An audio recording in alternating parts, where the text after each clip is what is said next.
Call this meeting to order. I would like to ask everyone to please turn off your telephones or put them on silent. If they do go off during the meeting, you're going to have to buy lunch for everyone, and we have two deputies back there to make sure you don't sneak out. So with that, Ms. Meek, would you lead us in the Pledge of Allegiance? For Mrs. Bachilleros. Thank you. Pledge allegiance to the flag of the United States of America and to the republic which stands, one nation, under God, indivisible, with liberty and justice for all. Thank you, Mrs. Bachilleros. You were Meek for so long, I mean, it's just a hard habit, right? So, item number B, adoption of the agenda. Mr. Chair. Oh, okay, go ahead.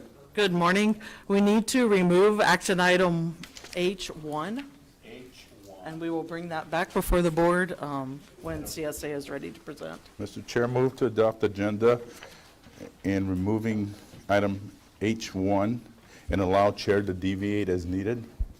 I will second that motion. Let me turn I've got a loud voice, but not that loud, so. There is a motion and a second. Any discussion? Hearing none. All in favor signify by saying aye. Aye. Motion carries unanimous. Mr. Chairman, I hand the gavel back to you. Okay, so while the chairman puts on his lap, we'll go on to current events. Board of Supervisors. Supervisor Malera. Good morning. Good morning. I have two items to report. One, I want to thank the mayor of the city of Nogales, Mr. George Maldonado, for inviting me to the 4th of July celebration. City of Nogales did a wonderful job. My colleague, Supervisor Reese was there as well. They did an awesome job. It was a great turnout, and my compliments to the city of Nogales. Secondly, Jesus, Alma and myself sat in on a Zoom call with Tim Brown. Tim Brown is with our national association, and basically he represents what they call Public Promise. It's Public Promise is a supplemental insurance program that they're offering through NACO to all the counties throughout the nation. And along with that, one of the main reasons why we call them is because they have a special program where if you can marry with a hospital in your area that you own, you can get great benefits for your jail and your employee. Benefits including prescription drugs, where you can get prescription drugs for 1 cent. So we're in the process of looking to see if we can qualify. It would be great. It would be great for our jail, and it would be great for our employees if that possibility is there. And that is all I have, Mr. Chair. Thank you. Good to see you. Mr. Reese.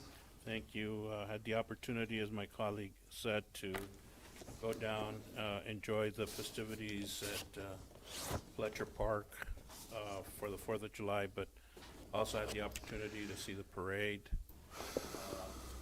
Hopefully next year we can try to see if we can get some of our school bands to participate, but I want to congratulate everyone that participated in the event. I also had the opportunity to go to a mixer up in Tucson earlier that day with a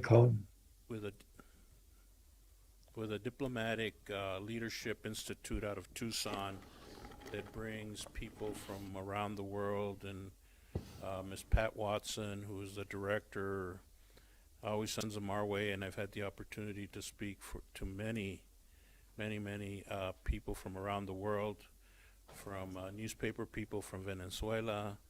This last group that came, they were from Uzbekistan. They were prosecutors, and then got to walk them down to the jail where the chief deputy had a presentation for them. And fortunately, we had one of the pro tem judge in that went down there because they were asking me a lot of legal questions that I couldn't answer, but then we went to what it is that the county does. But it is just an amazing program. And I've had, like I said, the opportunity to meet a lot of great people from around the world, and at the end of the day, we're not that much different from each other. So with that, Mr. Chairman, I conclude my report. Thank you. Thank you very much. This is on, right?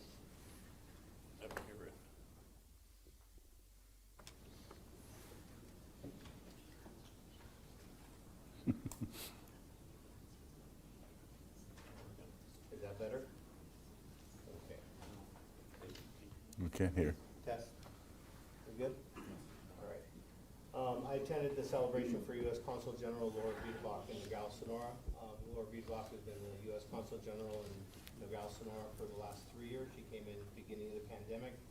So for her first year and a half, she wasn't able to really get out to the community. But she did a really, really good job advocating for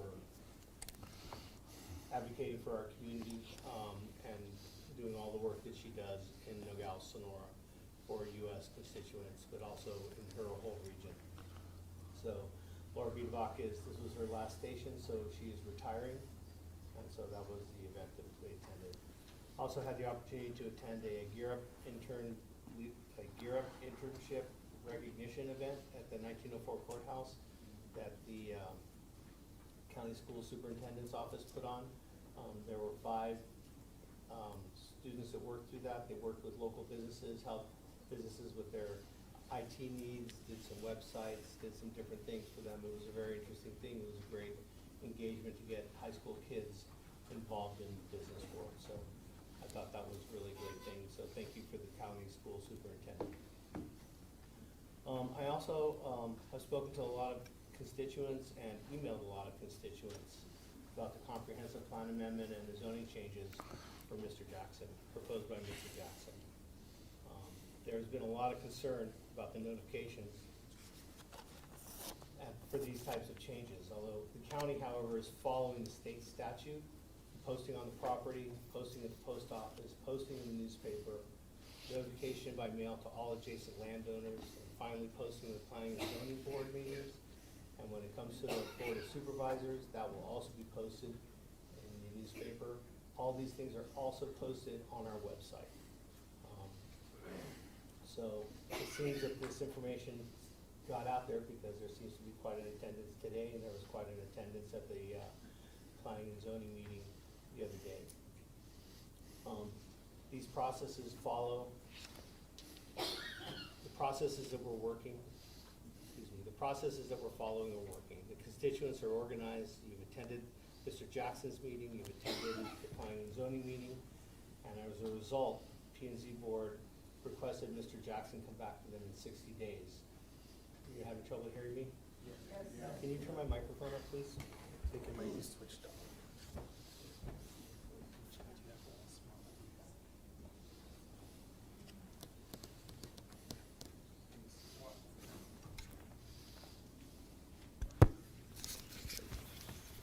Sorry, operator error. I thought your batteries were running low. I didn't know what was running low. So the Planning and Zoning Board asked Mr. Jackson to come back in 60 days. So everything is kind of slowed down, and we're listening. I can say I'm listening. These conversations are uncomfortable. It's not an easy process, but everybody needs to remember that they need to stay civil. They need to listen to the different opinions that we're having. And though you may not agree with what everybody is saying in the room, if we listen to each other and we have these conversations, we'll come up with the best outcome. And these are the things that I'm telling the people that I'm emailing and the people that I'm having phone conversations with. I think my role as a supervisor in this is to engage with the constituents when they reach out to me, and address their concerns and answer their questions. Listen to what the community is saying and what the conversations are. Balance that off with what I feel the needs of the community are. And finally, not to advocate for one side or the other, because that's not my role. The role for me is to listen, observe, and make the best decision when the thing comes in front of us, in front of me. So that's what I feel my role is in this.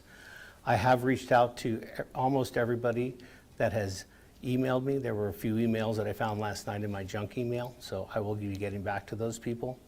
But I have returned every phone call to the constituents that have called me and left voice messages.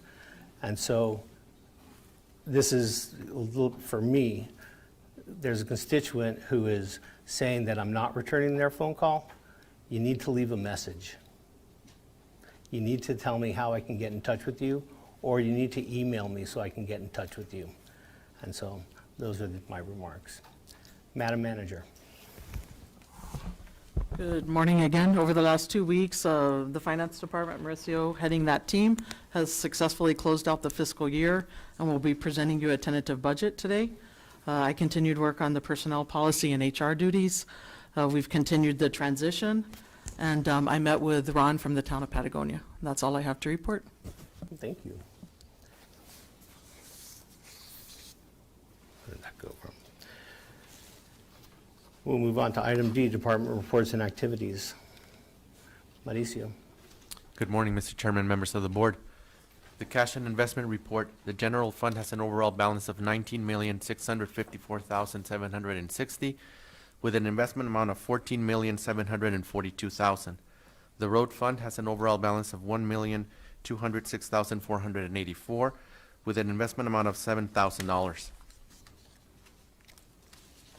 The flood control district has an overall balance of $1,172,607 with an investment amount of $274,000.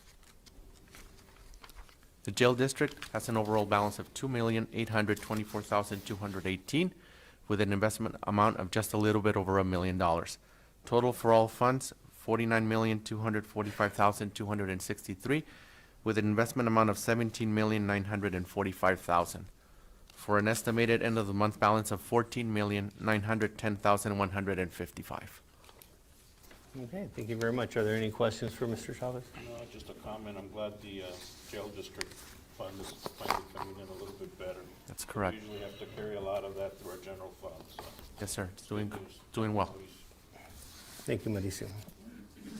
Do I hear a motion? Mr. Chair, I will go ahead and move that we recess our regular meeting and convene into the flood control district. Actually, before we do that, could Okay. we possibly move to item 19 on the regular agenda? We have some of the people from the courts that would like to address on this issue, and they have to Mr. get back. Chairman, I will withdraw my motion. Okay, Okay, I'll withdraw my second. thank you. We're going to move to item 19, in recognition of outgoing county managers Jennifer St. John for her years of service with the county. Supervisor Malera.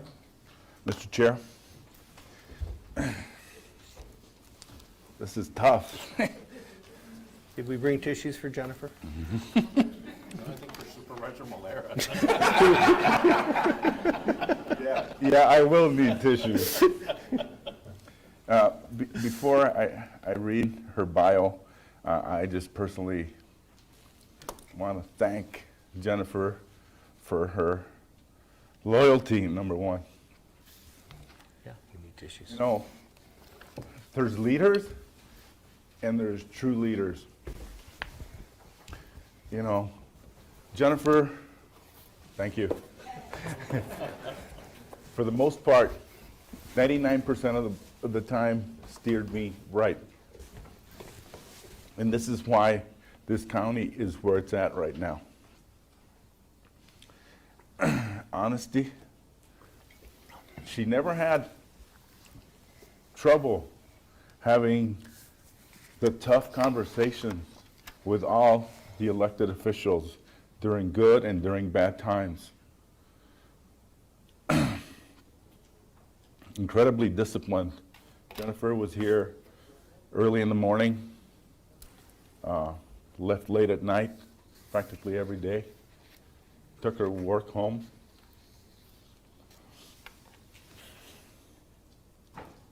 Hard-working boy. You know, she did everything, including mopping the floor sometimes. It's just overwhelming, you know, to see. Sometimes I had to get on her case because, you know, she needed to delegate a little bit of that. And a good friend, always there when you needed her. And most importantly, in my opinion, she rose to the occasion during trying times. During COVID, the #1 county with vaccines in the state and maybe even the nation was Santa Cruz County. Thanks to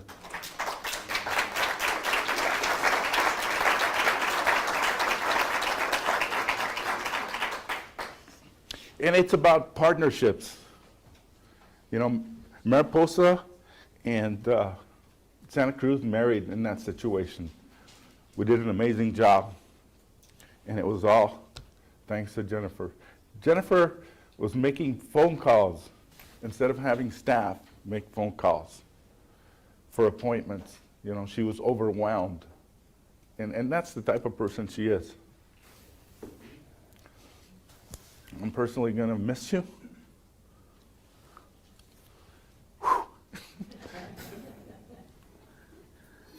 And thank you again.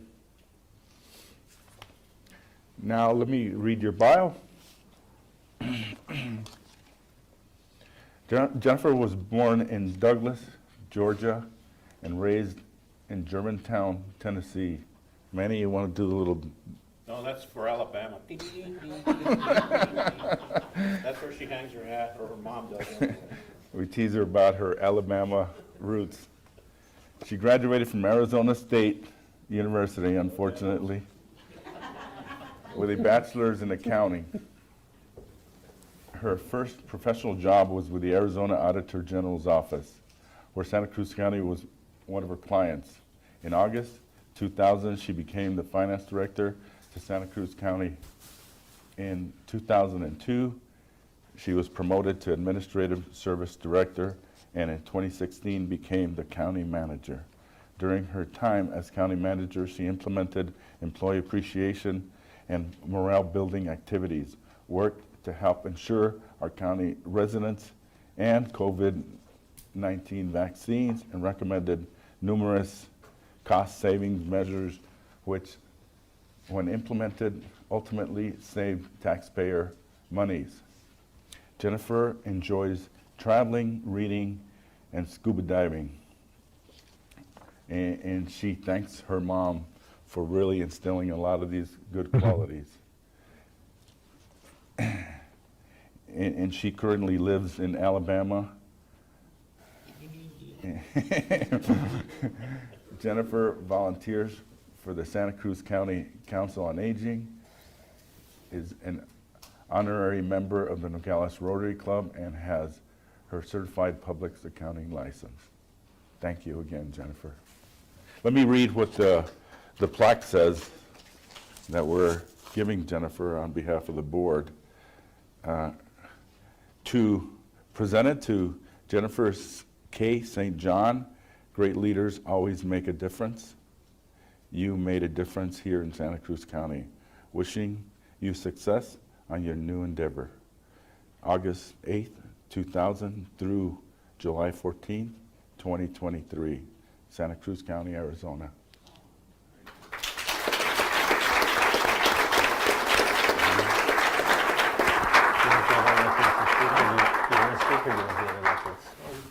Before we present the plaque, I think we all need to roast Jennifer. This is like the, Oh, I this is mean, like the Friars Club. I mean, make nice comments. Actually, Jennifer started about 4 months before I got sworn in as supervisor, so I've known her the longest, being the old guy here on the dais. But well, we didn't deal much with Jennifer at the beginning because it was everything through our manager, except the times when we were presenting budgets and talking about tax rates and all that good stuff. She would be here at those meetings. But Jennifer has come a long way from her time that she tells me she used to hang around with Prince at some nightclub in Tennessee. So I don't know how true that is, but I believe her that she probably did know Prince before he became a big superstar. So she wound up in Santa Cruz County, I guess, through Phoenix and the Auditor General. But I will tell you this, and, you know, Jennifer and I have had our disagreements, but I appreciate and respect what she has done for this county. And it's not easy dealing with three people that have three different opinions on how we should boil water. And at the end of the day, you know, she took everything in stride. We finally got things to work, and she really has made a difference and an impact, and I'm glad that she brought back the employee recognition, because any organization is only is as good as their employees. And when they don't feel appreciated, we get the phone calls, and you know, we have employees that are not very happy with us. But, you know, right now, I think she's probably the longest serving manager in the state. She was the chairman of the managers through the county's Association of Supervisors. And it's always great to walk into her office and someone from the other counties going, "Hey, Jennifer, how did you handle this?" Or, "Jennifer, how did you do that?" And I know that as she leaves ours, she's already going to go and share her knowledge with, is it Graham County? So she's gonna be working over there. She doesn't really feel like retiring to a beach and scuba dive all day, but she wants to do something to help another county, and she knows the finance director and the manager over there. But Jennifer is very loyal. She gives you 110%, and she is a very good friend. And in time of need of everyone, she would always make that phone call. "Do you need anything? What can I do? Can I bring you anything?" So, and it's evident today that you've got a lot of people here that she's made friends with and are still good friends. And you always know the character and the value of a person by the friends that come when she gets ready to retire. And let me tell you, we're gonna miss her. We'll see her around. She's not changing her phone number, so you may still get phone calls unless afterwards you block us. But Jennifer, I want to thank you for the 23 now. 23, that's right, you started in 2000. The 23 years of service for this county, for this community. And they forgot to mention you're also gonna be on the board of directors of the Mariposa Health Clinic. So because of the outstanding work she did with the COVID, they asked her to join their board. So I can think of, you know, no better person to serve on that nonprofit board than you. So I wish you the best, long, healthy life. Enjoy, don't be a stranger, come back and visit.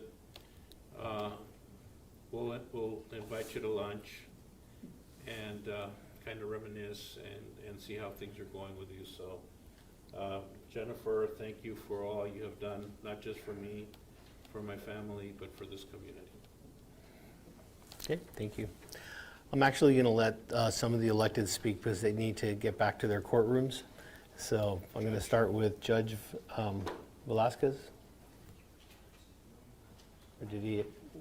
Yeah, you get to go first. We did hand scissors last night, and I was like, Alfred, you go first. But Oh, thank you. You better be careful, your older brother's looking at you, so. if there are any other electeds that want to speak, if you could just kind of start moving towards the podium because they can't pick you all out. I don't want to miss any of you. Good morning. You can hear me. All right, very good. Good morning to you, supervisors, and to everybody here. First and foremost, I just want to say that I appreciate you letting me go first, Alfred. But I do have to get back to the courtroom. I just want to tell Jennifer, so, you know, we go back many years, like you stated, there's many people who are just not employees, but they have become friends with Jennifer. Jennifer has broken the glass ceiling. You have never seen a woman county manager in this county, and you don't think you'll ever see one again. The way Jennifer has contributed a lot of her commitment, a lot of her friendship, a lot of her empowerment to the employees. Listen, when I first started here 15 years ago, I remember going and wanting to talk to the county manager. And it was like going and seeing the Oz, because they wouldn't even come out to see me. They wouldn't even acknowledge me. The fact that, Jennifer, you have talked a lot about, the COVID, she kept a lot of us alive, the fact that she did the recognition for the employees, the social ice cream for the employees. No matter where you were, if Jennifer was there, she acknowledged you. She acknowledged you as a person, she acknowledged you as an employee, and she was very committed to her work. As part of the court, I know that there has been a lot of challenges and differences with the court. Be careful. But I just want to say to you, thank you. I would not have my specialty courts if it weren't for your support. I would not have a lot of the things that I have been able to do in justice court to change and make things progressive, and to also give back to the community, getting the community involved and making sure that people have a second chance. You've contributed tremendously to that. With that said, I just want everybody to know, just recently we had a conversation about doing recovery pods in the jail, and we just got a call from the Attorney General's yesterday that they want to meet with us in a couple of weeks about the funding. You were very instrumental with that, so I can't thank you enough. I will say something is that the community will never see anything like what they have seen with you.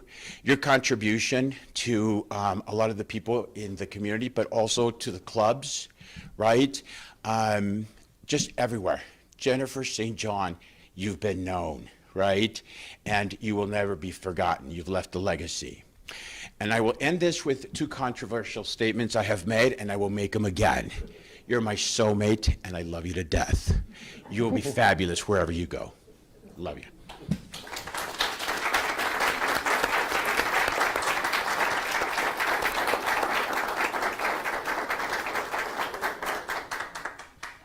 Thank you. Thank you, Emilio. Mr. Velasquez, good morning. Good morning, Mr. Chairman, I apologize for putting your brother in front of you, but he told me he needed to get going. Supervisor Muleta, and Supervisor Reese. If you're tired of this last Bruce, you know why. Mauricio, and the county attorney's office, and all the elected, and the community who's here. I know that you are also dealing with some issues as well, and I want to make sure that we get moving here. But Jennifer and Jesus, I became county school superintendent 17 years ago. And I went from teaching first grade to becoming a county school superintendent. Finances were something that I had barely started to work on. And it was a time when I came in that our office was dealing with a lot of issues. So the first image I have of Jennifer is this blonde lady coming to the office with a red sweater, khaki pants, and throwing a financial report on the secretary's table and saying, "Get this right. Make sure he knows what he's doing." That was my welcome.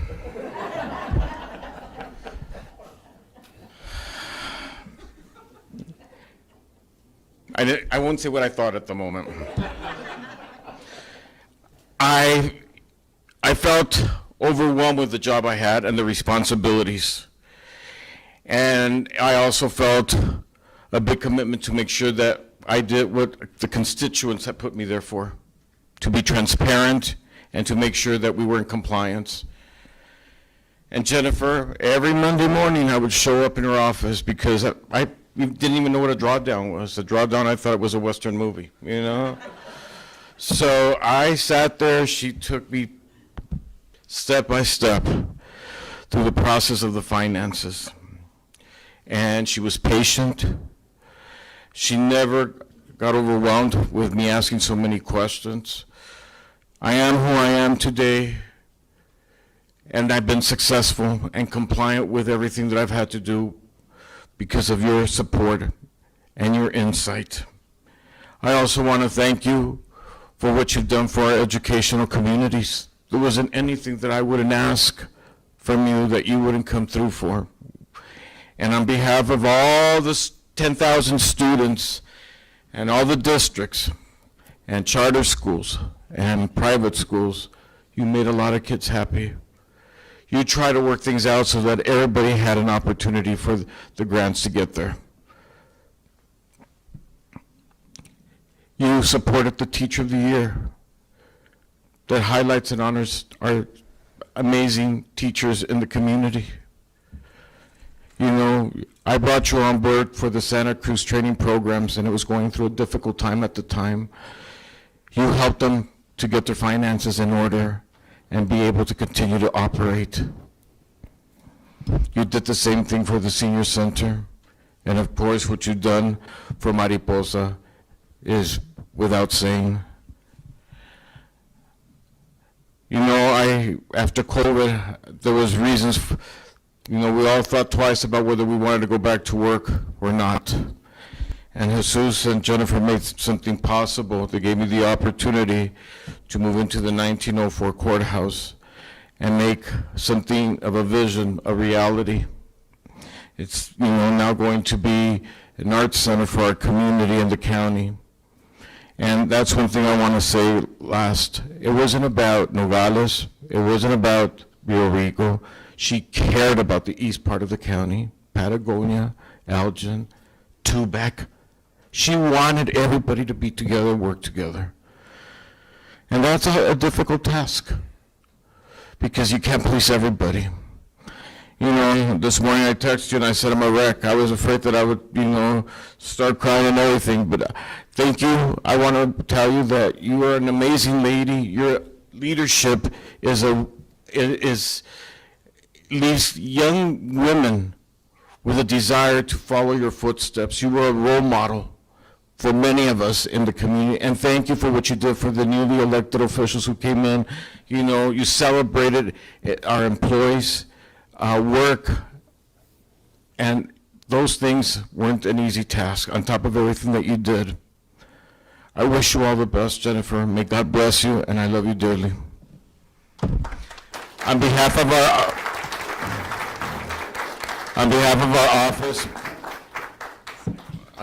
our office, we have these flowers for you and a card.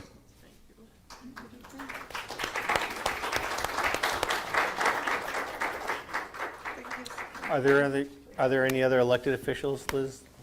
Anybody? George? And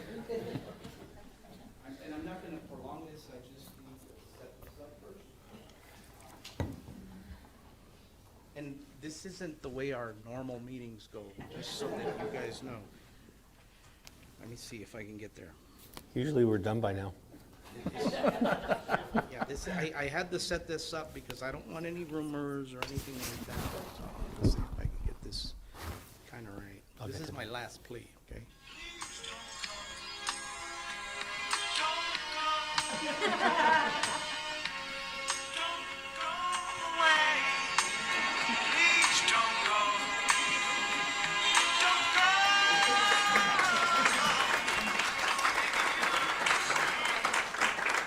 And if you guys know the lyrics to that song, I really had to define what I wanted to play, because I don't want the rumors. Jennifer, thank you so much for everything that you've done for the county, for our office. She is the face, and she is going to be missed. My office wouldn't be the office that it is without you. Thank you.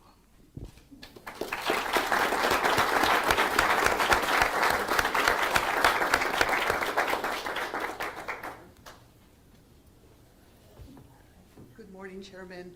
Good morning. Good morning. Mr. Maleta, Mr. Reese, and community members. I don't really need a microphone. I can assure you of that.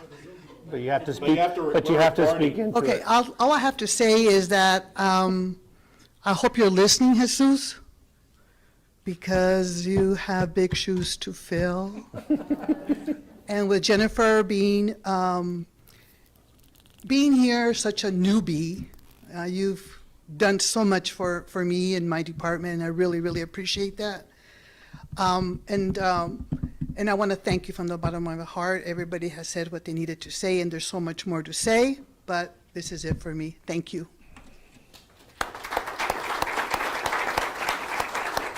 Thank you, Anita. Good morning. Good morning, Good morning, everyone. Vince. I didn't know we were going to get up to speak, so I didn't have anything ready, but You can speak from the heart. Jennifer, I want to thank you. You were wonderful to me from day one. She welcomed me here. I was a new one, and she continues to help me. I call her all the time, and when tax bills are due, I still have that one question. Which code do I change? And she'll tell me right away. I don't know who I'm going to call now, but maybe I'll be calling you where you're at. But truly, truly, I really thank you. You've been not just a good friend, but, you know, it's been great working with you. We're really going to miss you. And I hope to continue to see you for dinners. Thank you. Thank you, Liz.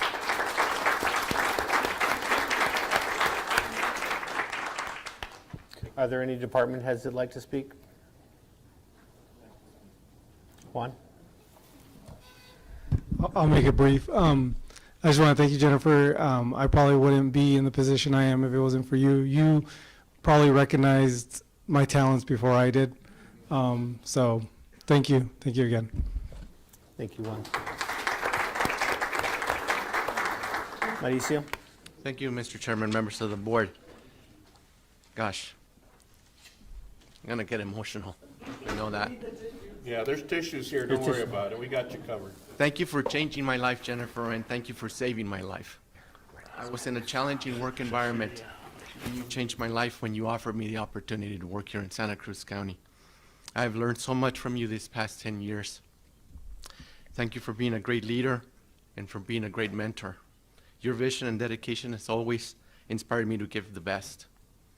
Of course, one of the most important lessons I've learned, don't take vacation on June 30th. I learned that very quickly as I was going to get fired one year when I decided to take a vacation. So, lesson learned. Thank you for that one. And thank you for saving my life. For those of you that don't know, about 6 years ago, I got very sick and I needed open heart surgery. And that was my second open heart surgery. No doctor in Arizona would operate me. There was one doctor at UCLA that rose up to the challenge. But Jennifer worked tirelessly to make that happen, to give me the opportunity to go to UCLA and make that an in-network procedure. So she basically saved my life. She allowed me to keep on living and have my kids have a father here. So for that, I'll forever be grateful, Jennifer. And best of luck in your new chapter. I will definitely miss you.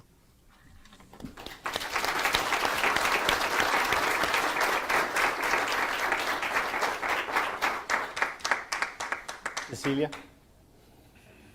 Good morning. Good morning. Jennifer, I get all emotional. I'm not an elected official, and my department sits in the corner of the building where nobody knows that we're there, but you know that we're there. And you always drop in, you're always on top of how my staff is doing and that we have what we need, especially during COVID. My department, we deal with out in the community, dealing with the elderly. And we weren't able to work remote during COVID, and you were always there making sure that my staff was protected, that the community members were still receiving the services that they needed. You always come around during the holidays, making sure that we're still there. I'm really gonna miss you, Jennifer. You've been great to this community, to the county, especially to my department, and you're gonna be missed.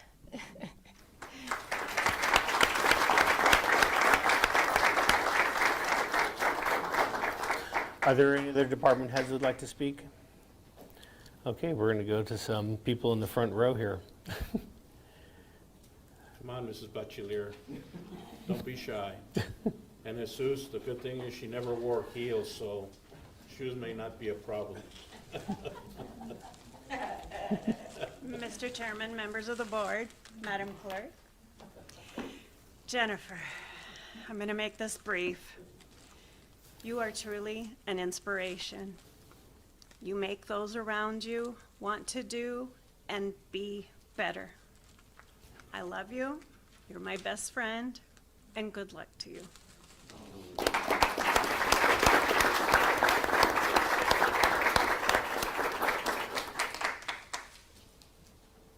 Mary, you're crossing your legs. That means you're not going to get them?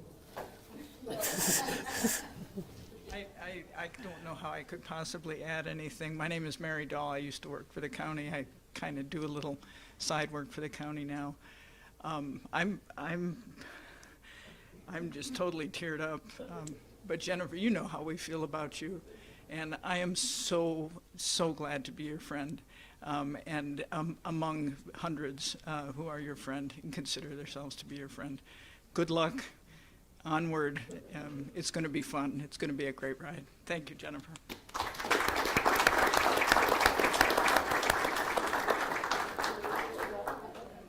Is there anybody else in the room that'd like to address Jennifer at this time on her retirement?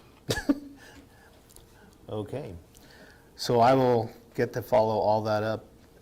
Jennifer, there's not a lot I can add to what my two board mates have said. It's not a easy task juggling the balance of the ideas that the three of us have, but you somehow managed to do that pretty well. What you've heard from your department heads and the other electeds, your budgets, your outreach to employees, all the different things that you did. She would be here first thing in the morning because Supervisor, well, she would be here first thing in the morning because of her work ethic, but that's when Supervisor Milletta would get here. And then she'd be here at 5 o'clock in the afternoon, and that's when I do most of my work. So she was always accessible to all of us, and so I'd like to thank you very much for everything you put into this community for the last 23 years. And other than the fact that you didn't pay me my first paycheck, or you sent me to the supervisor training alone when every other county supervisor had somebody with them, I forgave you for that right away. It was okay. You really did a good job of laying down the rules of what, for me, how to keep me out of trouble financially with the county, how to do my reporting, what we could do. You were very exact and you were very firm on that. And I think that's an important thing for elected officials, to hear that from their county managers or their managers. So I'd like to thank you for that, because I never had to go through any of those fun things with the newspaper. We had to do other fun things with the newspaper, but not that. Congratulations. You did a really great job here. And we'll be building on the legacy that you've left. And good luck in what you're doing, and we know that you're only a phone call away unless you block us, as Supervisor Reese said. We'll be in touch. Thank you. Did you want to say anything? Oh my goodness. I learned from the best. 3 minutes, Jennifer. So I've practiced like 5 times at 7, so just settle down, hold on. If I have to stop because I'm crying, it might be a little longer. So, thank you all. Thank you all for being here today. Thank you all for all the kind words. I was 28 when I came here to work from the Arizona Auditor General's office. Dennis Miller asked me to come and be the finance director for the county. At the time, I was playing in 4 softball teams in Phoenix, but I thought, sure, that sounds like a good job and a good time. I had been auditing Santa Cruz County for 3 years already, had made a lot of friends, and I loved the monsoon season here, something we didn't see in Phoenix back in that day. I told my friends in Phoenix, I'm going to take this position for 2 years, I'll grow professionally, and then I'll come back to the Valley and have more job opportunities. 2 years turned into 4, 4 years turned into 6. I had fallen in love with the community, the weather, my job, and my coworkers. I have had a wonderful career here at Santa Cruz County, but I never could have been successful without the support of all my amazing coworkers. I started in finance and had a rock star team, and what's unique about finance is that you interact with every department, and all my coworkers are the hardest working, most conscientious there are around. We all know as directors, and Supervisor Reese has said it this morning as well, you're only as good as your team, and we here at Santa Cruz County have a great team. So thank you all for your commitment, your loyalty, and always doing what's best for our county. Next, I needed the support of the other directors and elected officials. During my career at the county, we went through 2 economic downturns and 11 years of no salary increases for our employee. That makes it tough as a finance director, whose responsibility it is through the Board of Supervisors to provide all the other departments with the tools that they need to do their statutorily defined job. So thank you to all the department heads and elected officials for constantly working together to solve our financial issues and always looking out for the county as a whole. It was a great honor in 2016 when the board appointed me as the first female county manager. Thank you, Supervisor Reese and Malera, for supporting me and giving me that life-changing opportunity, and Supervisor Bracker for your full support once you got into office. None of the ideas I had, or cost-saving measures, or activities to improve employee morale could have happened without your support. Thank you for trusting me with the day-to-day leadership of the county. It's a responsibility that I didn't take lightly, and I'm proud of the work we did over my career here. There are so many people to thank, but I don't want to leave out the residents that have supported me throughout my entire career. The County Supervisors Association, who was a wealth of knowledge and support anytime I needed it, and all my fellow county managers throughout the state. What an outstanding group of professionals. I have made lifelong friends with many of you, and I look forward to our friendship outside of work. Now on the personal side, Melinda Meek, or Bachelier, was my first friend here. I remember going to her house on the weekends and doing laundry, as I didn't have a laundry facility in my apartment. A few years later, Mary Dahl joined our group, and to this day, as you can see in the front row, we've remained the best of friends. Girls' trips, dinners, anything I need, they are always there for me. So thank you both for being my friend, and I look forward to having more time to hang out. I have a picture of Pablo and I in our 20s, 30s, and 40s. Neither of us are in those decades anymore, but we grew up here together. George is the elected official that I've worked with the longest. Thank you, George, for always being fair, reasonable, and working so closely together with me to resolve the many issues we faced over the 19 years. Liz has become a great friend since she became treasurer. I look forward to spending more time with you. And Anita, I wish we could have worked together longer. I have always enjoyed your friendliness and positive attitude. To the department heads, Mauricio was the first department head I hired, and having a finance background, well, you'll always hold a special place in my heart, and I know you will continue to be conservative and keep the county in great financial shape. Jeff, I don't know where he ran off to, but when we interviewed you, you had applied for the position 4 years earlier, and I thought there is no way this guy still is interested in the position. I was so sick the day we interviewed Jeff, but I knew he would be a great fit for our organization, and here we are 7 years later. So thank you for accepting the job. Although Sonia has left our organization, she did wonders for our salary structure and our HR department. What she accomplished in just under 6 years will leave a legacy for years to come. So thanks, Sonia, for your time here, and I wish you the best. Juan, I don't know where he went off to, but he looked so young when we hired him. He still does. But I just kept asking Sonia, are you sure he has enough for, experience to be an IT director? And she would just put his resume back in front of me and remind me of your experience. Thank you, Juan, for your diligence in keeping us safe during the ever-changing world of cybersecurity, and for being a great coworker and friend. Jesus, you have a great team, and I know you're going to build on what we have and make it even better. I wish you all the best moving forward. To all the other directors, Jose, Ceci, Frank, Alma, Sobi, and Urasima, thank you for your dedication to the county and all of your years of service. To the BOS ladies, thank you for making the last 7 years the best. I'm not always the most organized, but whatever the task was, you were always 3 steps ahead of me, making sure the task and event was successful. I will cherish the friendships we have developed over the years. It's been a great ride, and I wouldn't have wanted to do it with anyone else. The single most wonderful thing I will ever do in my life is the vaccination clinic. It was a joint venture between the county, city, and Mariposa. We went from the most COVID-positive county to the most highly vaccinated county in the U.S. in a matter of months. Lives were saved, and I couldn't be more proud of everyone that worked at the clinic and all the support we received behind the scenes. Thank you to the health department, to Mariposa, the city of Nogales, and all the volunteers for giving me that once-in-a-lifetime opportunity. I will never forget it. And last but certainly not least, the Velasquez brothers. While I'm not as eloquent as they are, I'm going to give this a shot. When Alfredo was elected as school superintendent, we spent a lot of time talking about the finances of his office and all the federal grants he received. We actually didn't talk about our speech, so I kind of mirror Alfredo's.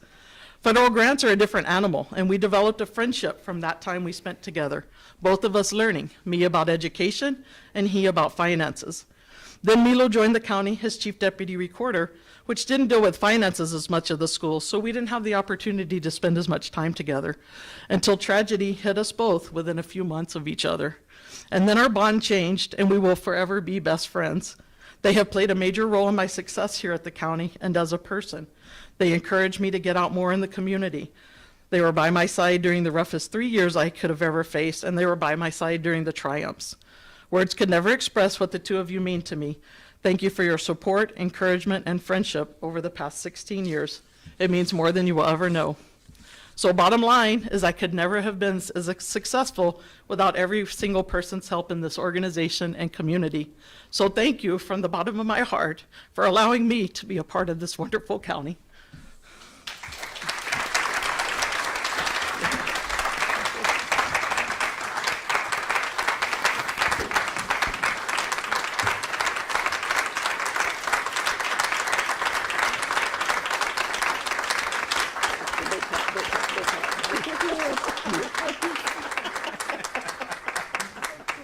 It's okay. You were fine for a minute. Hey, man, you want to do it after? Manny, you want to do the picture after? I guess not.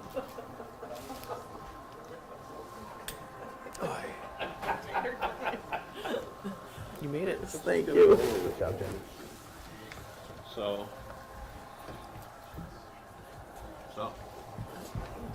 there we go. Let me get my glasses off. I won't, Pat. Yeah, don't pat. You're doing so good, and then he started Then you patting. start going boom, boom, Like, boom. right in the middle. First, okay, Emmanuel. Shannon. Okay, Angela. So, Melinda, come on up, and Mary. Come on. You're part, Emilio. you're part of the gang. Alexis, come up. Alfredo, everybody, come on. Sus. Come on, Juice. Let's see what shoes you're wearing. Mauricio, George. Come on, Mauricio, George. What?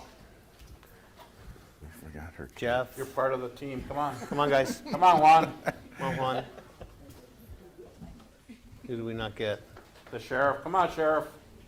There he is out there. Who else? Tell us how to frame it. The lights kill me in here. It changed, you made it so bright. You wanna get closer like this? For sure. Sideways. I'll be in the back here. Come, Sobe. Come on, Stand Come on, Sobe. Sobe. Let's see.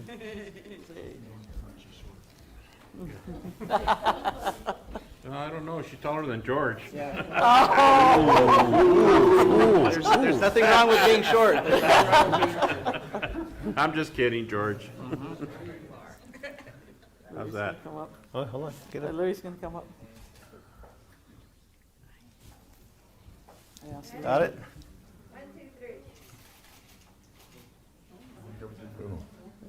Got it? Got it? Okay. There we go. Good job, Jennifer.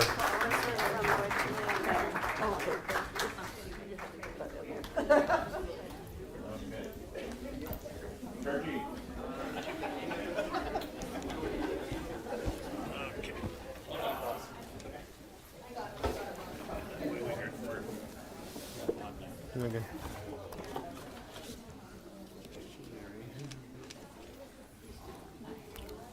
Test. Rudy. Oh.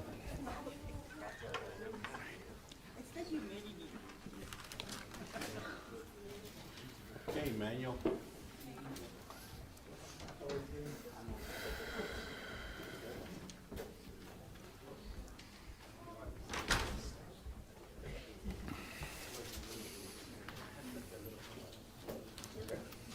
You ready, Rudy? Emmanuel, you ready? Yeah. You gonna lower the screen? Okay. Okay. Okay, You wanna let's, go to flood control now, Mr. Chairman? let's try to have a board meeting now. So, Mr. Chairman, I will move that we recess our regular session and convene into the flood control district. I have a motion, a second. Any discussion? All those in favor? Aye. Motion carries. Item 1, Director Project Report. Is Angela still here? There's Or- Angie Or and is- Alan. And Alan going to give the, Alan, welcome. There we go. So for those who don't know, Alan is our new Flood Control Director. Thank you. Coordinator. Central District Coordinator. Thank you. We just came to report that Alan's going to be doing the report. Good job, Angie. He gets to write it now, and he will be presenting it. So the only thing that I forgot, and I left it on a note on the left-hand side on the margin here, Alan, is the SOQ for our Ephraim Canyon is out. It's item Yay. number 2, and it will be closing on the 14th. And I had to retype the report, so I'm so sorry, and I forgot to add that onto there. So I'm very sorry about that. I will add it and give it to the girls. But Alan will be finishing the report. Great, Thank you. Angie. Alan, welcome. Hi, thank you very much. Hard to follow that act, huh? Yeah, exactly. That was very emotional. So I just want to go through Chairman and Board of Supervisors, members, just item by item on the report. First one is there was no rain in June, and so that would put us at about a half an inch deficit for the month of June. As you probably well know, it's been starting to rain, so the monsoons are coming. Just item number 2, going through a couple of our projects. Angie also mentioned that SOQs have gone out for the Ephraim Canyon project. Item number 3, our Patagonia Regional Flood Control Project. There's going to be a tentative stakeholder meeting held hopefully in the first week of August, and that should happen in the town of Patagonia. Our Nogales Wash restudy, that's with FEMA, still going through the approval process. Potrero Creek letter of map revision and Potrero Creek 404 compliance. Our consultant is continuing with 2D modeling for the letter of map revision, and the 404 compliance is with the Army Corps right now under review. Item number 7, our Santa Cruz County Community Rating System, 5-year certification. That's going through the process, and it's coming to the end of the recertification for the county under the current rating class. Moving on to some of the statistics from June. We had a total of 167 flood hazard information sheets. City of Nogales had 37, unincorporated Santa Cruz County 125, and town of Patagonia had 5 requests.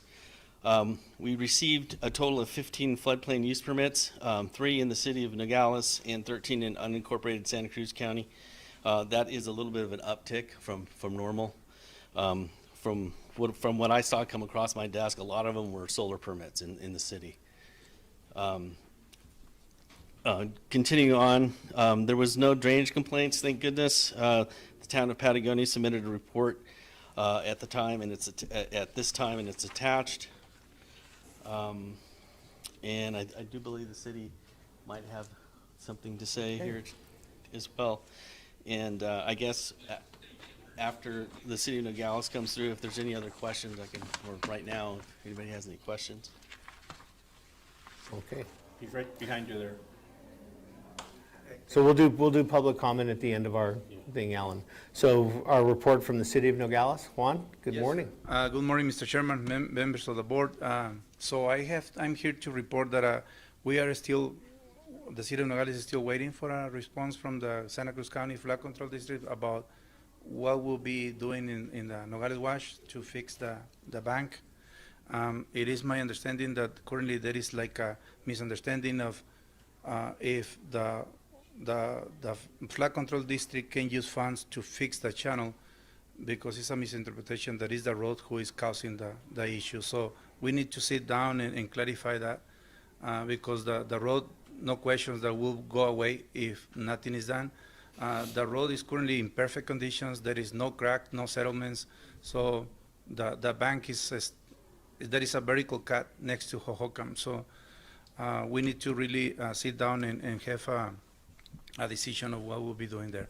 Hopefully, what we have to do now is to wait, and hopefully that, just cross our fingers that nothing will happen and worsening, and we'll have to keep an eye, and hopefully we'll not have to fall into an emergency situation where we have to declare a state of emergency, and is when everything is more expensive because it's in the middle of the monsoon, materials are not available. So again, we have to wait and see. Maybe the best thing to do is to wait until maybe September when the rains has gone, but keep an eye for now, and hopefully we'll have to do something maybe in the meantime. Okay. So, thank you very much. Thank you very. So, Mr. Chairman, and because it is part of the Corps of Engineer, is there that blanket permit that we can use for any of that, or do we have to apply for a different permit? Because I know that the scouring that has occurred there is really bad, and I know that a lot of it has to do with some of the trees and some of the debris of those branches that are going into the wash and diverting the water towards the banks of where the road is.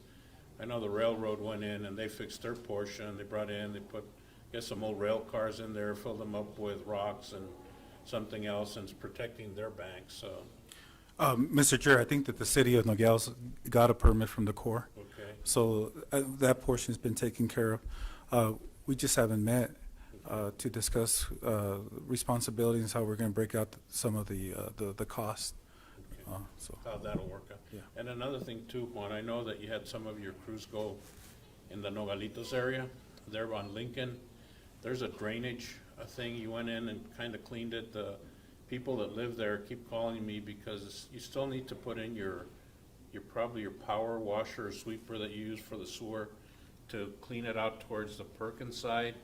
Because what's happening there when it rains is the water quickly fills and it goes into the homes there. And I know that your crews were there, but one of the residents called me, says, you know, they didn't go far enough. I don't know if you can do a follow-up before it really gets, you know, the rains really start coming and start flooding that. Yes, we'll take care of that. Okay. And you heard Jesus, so you guys meet and see what you can do to at least right now mitigate and maybe have a plan to fix it permanently. Okay. Thank you, Mr. Chairman. Thank you very much. Any other questions for the city of Nogales for the board? Okay. Thank you. Do we have a monthly report from the town of Patagonia? Bill O'Brien, I'm the town engineer representing Patagonia.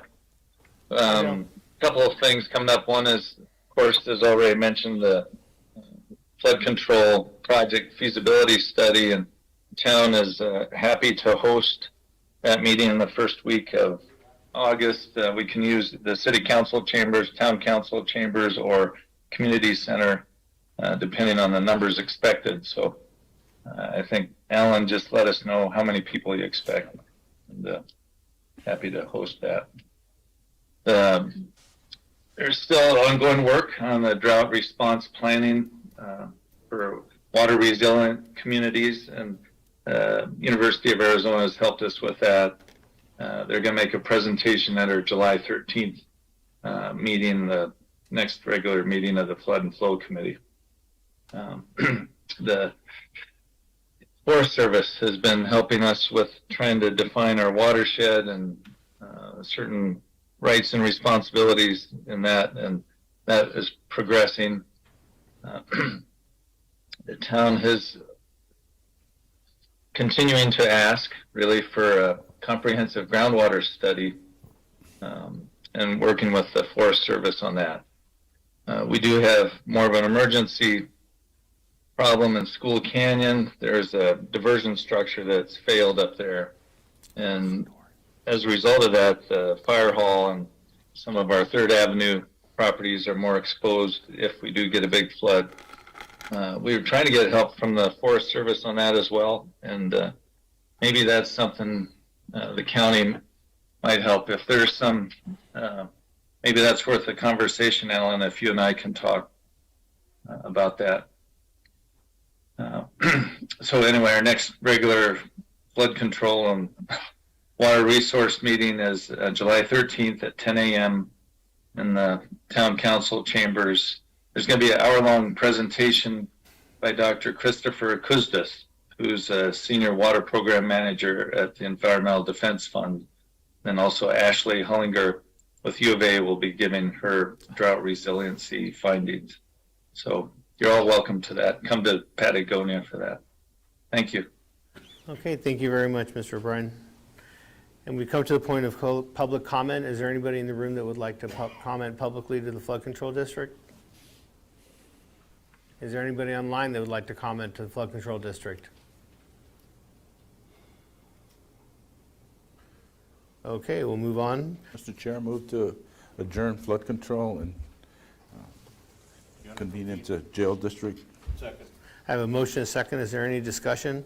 All those in favor? Aye. Motion carries unanimously. Item 1, discussion possible action for authorization to fill A, detention officer position, and B, a booking clerk position. Move to approve, and they're budgeted items. Yes. Second. I have a motion, a second. These are budgeted items. All those in favor? Aye. Motion carries unanimously. Mr. Chairman, I move we adjourn our jail district reconvene regular meeting. A second. The executive session at the end. We'll do the executive session at the very end of the meeting. Good. That way we don't have to clear the room. Okay. There's a motion and a second. I have a motion, a second. Any other discussion? All those in favor? Aye. Aye. Motion carries unanimously.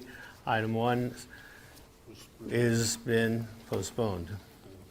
Item 2, discussion possible action for authorization to fill A, lead public safety telecommunicator position, B, deputy sheriff position, C, tax clerk position. Move to approve. Second. I have a motion, a second. Under discussion, these are all. Budgeted. Thank you very much. All those in favor? Aye. Motion carries unanimously. Item 3, discussion possible action to approve the appointment of Ruben G. Gonzalez to fill the vacancy on the Planning and Zoning Commission for District 2. Supervisor Malera. Mr. Chair, I've asked Ruben G. Gonzalez to fill Mr. Gutfar's position. He moved from my district to your district, so he no longer qualifies to sit on the Planning and Zoning, and that is a vacant spot. Okay. So I move to approve. Second. I have a motion, a second. Is there any other discussion? All those in favor? Aye. Motion carries unanimously. Item 4, discussion possible action to approve 4-year appointments to the Employee Merit System Commission pursuant to ARS 11-353A for A, Daniel Arana, B, Dina Sanchez, C, Brian Vanderboot, D, George Weiss, and Myra Zuniga. Move to approve. Second. I have a And motion. it's been a while since we've had to appoint. Okay, we have a motion, a second. Is there any other discussion? All those in favor? Aye. Aye. Motion carries. Jennifer, good job pulling that group together. Item 5, discussion possible action to approve and ratify signature to extend subrecipient agreement number 210440-02 with the Arizona Department of Homeland Security, AZDHS, until August 31st, 2023, to allow full expenditure of granted funds to obtain and equip law enforcement vehicles. Move to approve. Second. I have a motion, a second. Is there any other discussion? All those in favor? Aye. Motion carries unanimously. Item 6, discussion possible action to approve intergovernmental agreement contract number CTR 066520 with the Arizona Department of Health Services for tuberculosis TB control from July 1st, 2023 through June 30th, 2028 for annual amount of $12,000. Move to approve. Second. I have a motion and a second. Any other discussion? All those in favor? Aye. Motion carries unanimously.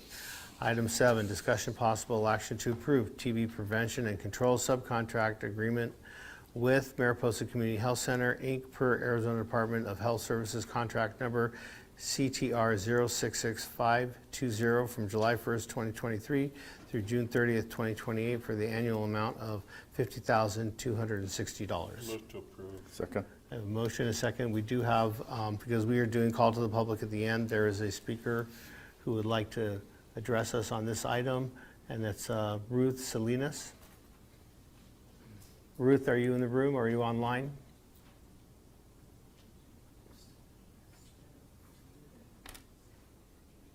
Ruth? I'm online Okay, here's your 3 minutes right now. right now. We're talking, you asked to speak on the. I had shooting other prevention. things, I had other things I was addressing as well. I had 3 other items to address You had 3 other items to address. they have not yet come up. Well, if you, I did you can- want to address it? I can make a comment, and the comment that I would make is to make sure that we are not spending over $50,000 for the next 5 years to support something that would be similar to a vaccine that has not been approved. And that is my comment. Okay, thank you very much for your comment. Is there any other discussion on the board? All those in favor? Aye. Motion carries unanimously. Item 8, discussion possible action to approve contract with Southwestern Arizona Governments Association, SEGO, for the fiscal year 2023 Regional Account Technical Assistance Contract for CDBG number 119-23 for the historic courtroom improvements in the amount of $25,000. Second. I have a motion, a second. Any discussion? Mary, thank you very much for moving this along. All those in favor? Aye. Motion carries unanimously. Item 9, discussion possible action to approve general consulting contract with Goodman Schwartz for the community outreach in the amount of $6,000 a month for 6 months and $4,500 a month thereafter for 1 year with up to 4 annual renewals. And do I hear a motion? Move to approve. Second. I have a motion and a second, and under discussion, we have 2 people that want to address the board on this issue. Maria Gomez Murphy? Ms. Murphy? Yes, thank you. Thank you for this opportunity to speak on an issue of great concern to the residents of Rio Rico, Santa Cruz County, and its taxpayers. The proposed contract with Goodman Schwartz for $6,000 a month for community outreach begs several key questions. First, why is this contract going to an outside firm? Were there no local people or businesses who could perform community outreach? Did you go to bid for this scope of work? Or is it perhaps that the I-19 corridor plan is so rife with omissions of fact and pertinent details that no local people would take it on? You know, many people are opposed to this plan. After all, we will have to suffer the long-term consequences of the proposed large-scale change to the character and beauty of our area, our Ms. biodiversity. Murphy? All right, Ms. Perry. Murphy, I'm going to interrupt you, Ms. 3 minutes, Murphy. please let me continue. I will get to my Ms. point. Murphy? We're only speaking about the Goodman Schwartz contract right now. This is not called to the public that which you're holding at the end of the meeting. Okay, and then so I will continue. But I think that secondly, if the hiring of this outside marketing firm is proof the supervisors have already made the decision to force residents against their will to live permanently with the consequences of this ill-conceived project, then I would counter you are using our taxpayer dollars in an undemocratic and unethical way. You were voted into office with the promise and expectation that you will represent us, not your own thoughts, desires, and interests. Please Ms. Murphy. reconsider this path you are racing down that Ms. will Murphy. forever change this area we live in and know. Ms. It is Murphy? ill-conceived. I will stop Murphy. now. Perhaps we should let this decision go to the voters in our next election cycle. The Board of Supervisors should let the people. Excuse me. So we're going to have a civil discourse here. We will not tolerate outbursts from the public. She was asked to be recognized to speak to that contract.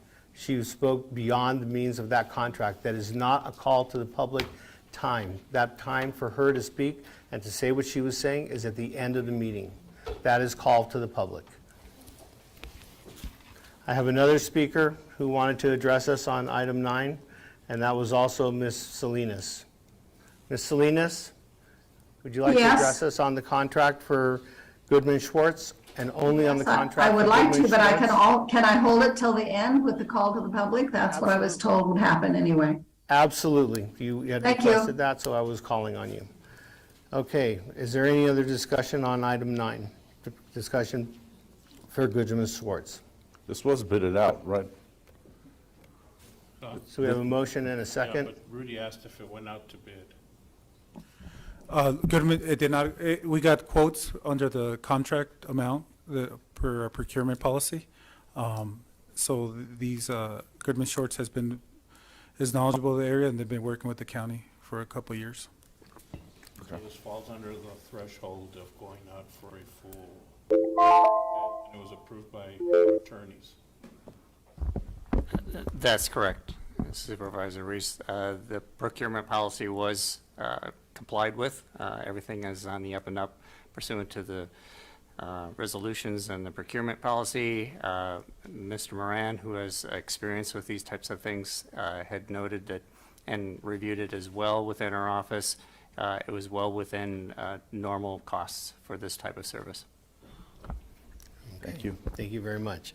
So we have a motion, a second. Is there any other discussion? All those in favor? Aye. Motion carries unanimously.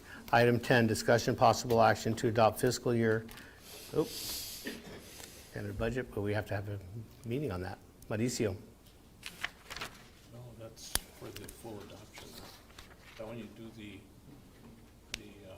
tooth and Mr. Chairman, members of the board, this is going to be the presentation for the tentative budget for you to review and approve the tentative budget. The adoption of the full budget, that's in August 1st, and that's when the Truth and Taxation public hearing is addressed as well. Okay, we'll come back to you in a minute. Okay. Discussion possible action, item 11, discussion possible action to approve and authorize county attorney's office to sign the victims compensation grant number VC-24-013 with the Arizona Criminal Justice Commission for fiscal year 2024 in the amount of $87,169. Move to approve. Second. I have a motion, a second. Any discussion? All those in favor? Aye. Motion carries unanimously. Item 12, discussion possible action to approve resolution number 2023-06, appointing the trustee for the alternate trustee to the Local Government Employee Benefits Trust Board of Trustees. Move to approve. Second, and that would be Jesus. And motion, a second, under discussion. Madam Manager. Yes, the trustee will be Jesus Valdez as his role in county manager, and the alternate trustee will be Mauricio Chavez as the administrative services, and this is for our health insurance pool, because you have an item next that's for our ASIP, our county insurance pool, our property liability. Okay. Any other discussion? All those in favor? Aye. Motion carries unanimously. Item 13, discussion possible action to appoint a trustee and alternate trustee to the Arizona County's Insurance Pool Board of Trustees. Move to approve. Second. I have a Same two. motion and a second. Any other under discussion? Madam Manager? Just the same two, Jesus Valdez as trustee, Mauricio Chavez as alternate trustee, and this is for our property liability insurance. Thank you. Any other discussion? All those in favor? Aye. Aye. Motion carries unanimously. Item 14, discussion possible action to approve award contract with Nexus Consulting LLC pursuant to SOQ number S-06-23-C0037 for government relations consulting in the amount of $8,500 per month plus 2.5% annual inflator for 1 year with up to 4 annual renewals. Move to approve. Second. I have a motion and a second. Madam Manager? Jesus. Under discussion. Mr. Chair, member of the board, so we solicit for a government consultant to assist us in some of the projects that we have on the federal level. Nexus Consulting was the firm that was preferred. Okay. Is there any other discussion? All those in favor? Aye. Aye. Motion carries unanimously. Item 15, discussion, possible action to approve bonds for duplicate warrant A and B. Move to approve. Second. I have a motion and a second. Any discussion? All those in favor? Aye. Motion carries unanimously. Item 16, tax valuation adjustments A through I. Move to approve. Second. I have a motion and a second. Any discussion? All those in favor? Aye. Motion carries unanimously. Item 17, approval of minutes. Move to approve. Second. I guess I should say approval of minutes from 6/20/23. Move to approve. Second. I have a motion and a second. Any discussion? All those in favor? Aye. Motion carries unanimously. Item 18 is demands. Supervisor Malera. Mr. Chair, move to approve demands totaling $444.42, of which $723,388.38 are from the general fund. Second. I have a motion and a second. Any discussion? All those in favor? Aye. Aye. Motion carries unanimously. We're going to go back to item number 10, and we'll call on you when we get to the discussion component. So item 10 is discussion possible action to adopt the fiscal year 2023-2024 tentative budget. Mr. Chairman, Can we get a motion and a second, and then we can have Mauricio present? Second. I have a motion and a second under discussion. Mauricio. Mr. Chairman, still good morning again. Mr. Chairman, members of the board. We had worked meeting with department heads and elected officials, I want to say during the last 6 months, Mr. Valdez and Ms. St. John and myself, to put together what you have before you, which is the fiscal year 23-24 tentative budget. I want to thank the board for their continued support, as well as Ms. St. John and Mr. Valdez also for assisting and supporting the budget process. The county continues to be proactive with federal and state grants. The county has been allocated about $3.4 million from the Treasury Department for the Local Assistance and Tribal Consistency Fund, as well as additional COVID funds, which allows us to offset many general fund expenditures. We have approximately $20 million in grant funding in this budget for capital projects, including the Ephraim Canyon project, the Ruby Road Bridge project, the historic 1904 courthouse renovation projects, and then multiple airport projects that will begin in fiscal year 24. Before you, you have the tentative budget, and I tabbed it there with specific with the all the schedules. I'll be going over the schedules, and then we'll stop at the schedules if you have any questions on that. So Schedule A, that provides you with a summary of estimated revenues and expenditures for the upcoming year. For this, for fiscal year 24, our budgeted expenditures are at $42,215,171. Our special revenue funds, our budgeted expenditures are at $70,415,785. These are, again, these are mostly federal and state grants. Our debt service funds for fiscal year 24, it's $902,513. Our capital project funds budgeted expenditures are at $18,563,512. These are the projects that I mentioned, the Ephraim Canyon, the Ruby Road project, and the airport projects are included there. And then we have the enterprise funds, which is the landfill. Our budgeted expenditures are at $10,307,961. So total for all funds for FY24, our projection for expenses are at $141,212,153. Less than $1 million or $10 million increase, right? It's about a $10 million increase, correct, and that's mostly due to federal and state grants. The major projects that we have, the Ephraim Canyon project, the Ruby Road Bridge project, and then the multiple airport projects. Okay. Any questions on Schedule A? Are there any questions from the board? No, sir. Okay, Okay. you move on. We'll move on to Schedule B. That's the summary tax of levy and tax rate information. So overall, our outlook has been looking well. We have been increasing on an average of about 16% of our local sales tax revenue compared to last year. Our state share sales tax revenue has been increasing about 17% compared to last year. However, many economists and analysts predict a mild recession likely in FY24. In addition to that, everyday costs to provide county services to constituents have increased. Overall, we were able to hold down the line on controllable expenses. However, we're facing unfunded mandated expenses by the state that includes state retirement costs, healthcare costs, which is the largest one for us, liability insurance costs. Our access contribution has increased, and all that, it's to a tune of about $600,000 of increases on mandated expenses that we're facing with.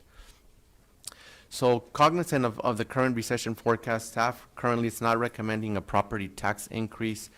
Our recommendation is to keep the tax rate at the current rate we have right now at 4.0515. However, due to an increase in that, overall assessed values did increase and that will affect the primary and secondary tax on certain homes. So this translate to a primary tax levy amount of $16,733,526 for the upcoming year. According to the Arizona Department of Revenue, the allowable property tax levy amount that we are allowed to charge is $19,853,070. So we are well below that threshold of what we are allowed to tax. With overall assessed values increases, the primary tax would increase about $18.02 annually, or about $1.50 on a home valued at $100,000. That's on an average tax bill. Some property owners' assessed values did not change, so their tax situation will remain the same. On page 2, Jess. And just a comment. Yes, sir. What you mentioned on the primary tax, that is just for the county, because you have other districts that also have taxing authority, like the school districts and the fire districts, and so the county is just one small portion. We also adopt the tax rates for the school districts and for the fire districts, and then everybody writes the check to the county, so everybody complains that we're paying a lot of money to the county for taxes, but you need to look at your tax bill, and it shows the different districts that are being taxed and you're paying for in your tax bill here for the county. That is correct, Mr. Chairman, members of the board. That's a very good point. On the tax bill, you'll see the line items that you mentioned, and specifically, they'll mention the county portion, of course. That's the one that we're discussing today. We have no control over the school districts or the fire districts. They have their own governing board that present that and make those decisions, correct? Thank you, Mr. Chairman. Mr. Chair? Yes, sir. Speaking along the lines of our tax rate, I'd like to see a reduction of maybe at least 2 cents for a little relief to our public. We did have an increase on our property tax, on our sales taxes, and I'd like to see a little relief. And that's just me. I don't know what my...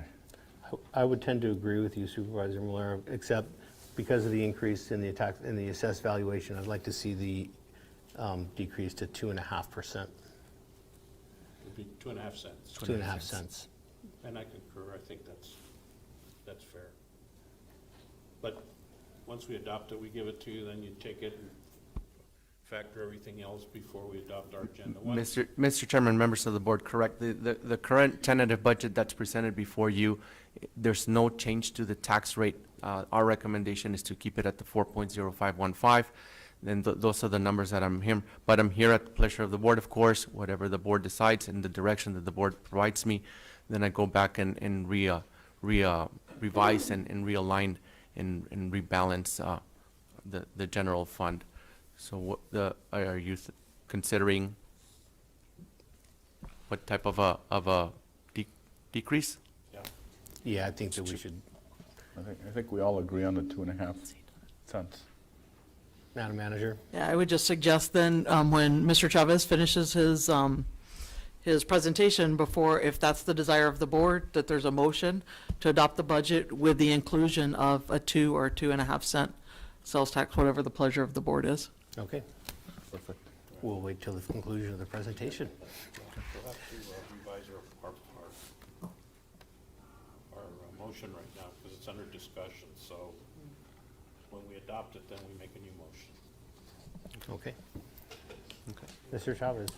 Mr. Chairman, members of the board, I'll continue with page 2. Page 2 will provide you information on the secondary tax, which is for our purposes is our flood control district. That's typically 20% of the primary tax base. So currently we are at 0.8103 cents of that. Again, with the assessed values going up, keeping the tax rate the same, that's about a $4.09 annual increase, or about 34 cents a month on a home valued at $100,000. if the pleasure of the board would be to give me direction to lower that, that would also affect this tax rate as well. It would be 20% of that reduction would affect also the secondary. Okay. Any other questions, Mr. Chairman, members of the board on Schedule B? No, sir. Just a quick question, I just want a clarification. If, and by the looks of things, we are reducing it 2.5 cents, so it automatically reduces, we reduce the primary, so it automatically reduces the secondary, right? Correct, Mr. Chairman, that, and members of the board, that's correct. So it'll reduce that 20% also. So you're looking, if it's a 2.5 decrease that you're considering, that it's gonna be also up 0.5 cent decrease on the secondary property taxes. Okay. Any other questions for Mr. Chavez? Okay, continue. We'll move on to Schedule C. That's the summary of fund type revenues other than the property taxes.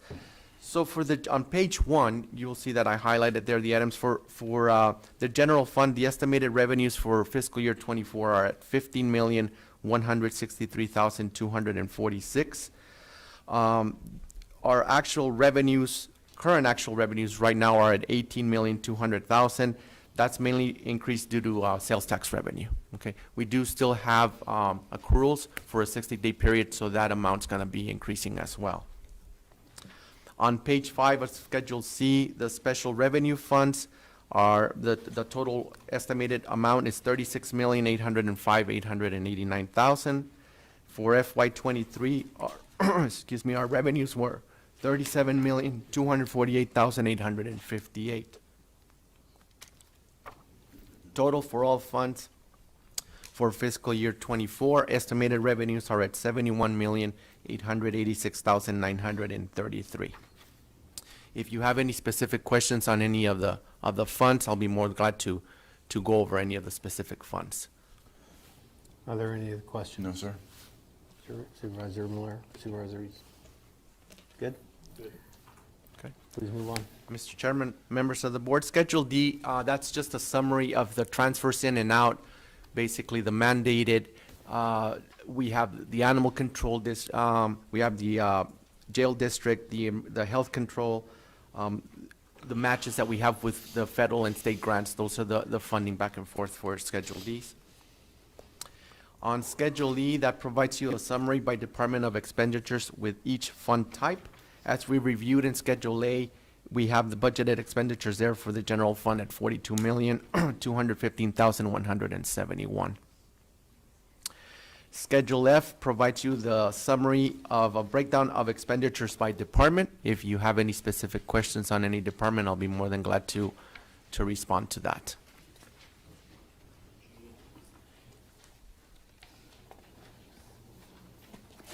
Mr. Chavez, on the expenditures by department in the general revenue fund, in 2023, you have $40,003,500 for budgeted, and you have expended $27,357,980. Schedule E.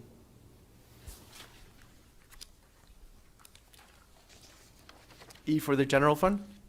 Mm-hmm. Summary by department of expenditures and expenses within each fund type? Correct. Schedule E. Yes, those are our current expenditures. That is correct, Mr. Chairman and members of the board. So our current actual expenditures for the general fund are at $27,357,980. That's basically every department has been really careful of being within their budget, aligning, looking at ways to be more efficient, and not overextending and filling positions that, or are not filling positions that are vacant and saving the general fund. You know, the funds that you see there, correct? Was some of that filled with grant funding and positions and different other sources of revenue other than general? Correct. So most of that has been offset by employment of staff that is paid by federal and state grants, correct? Okay. Thank you. Are there any other questions from this section?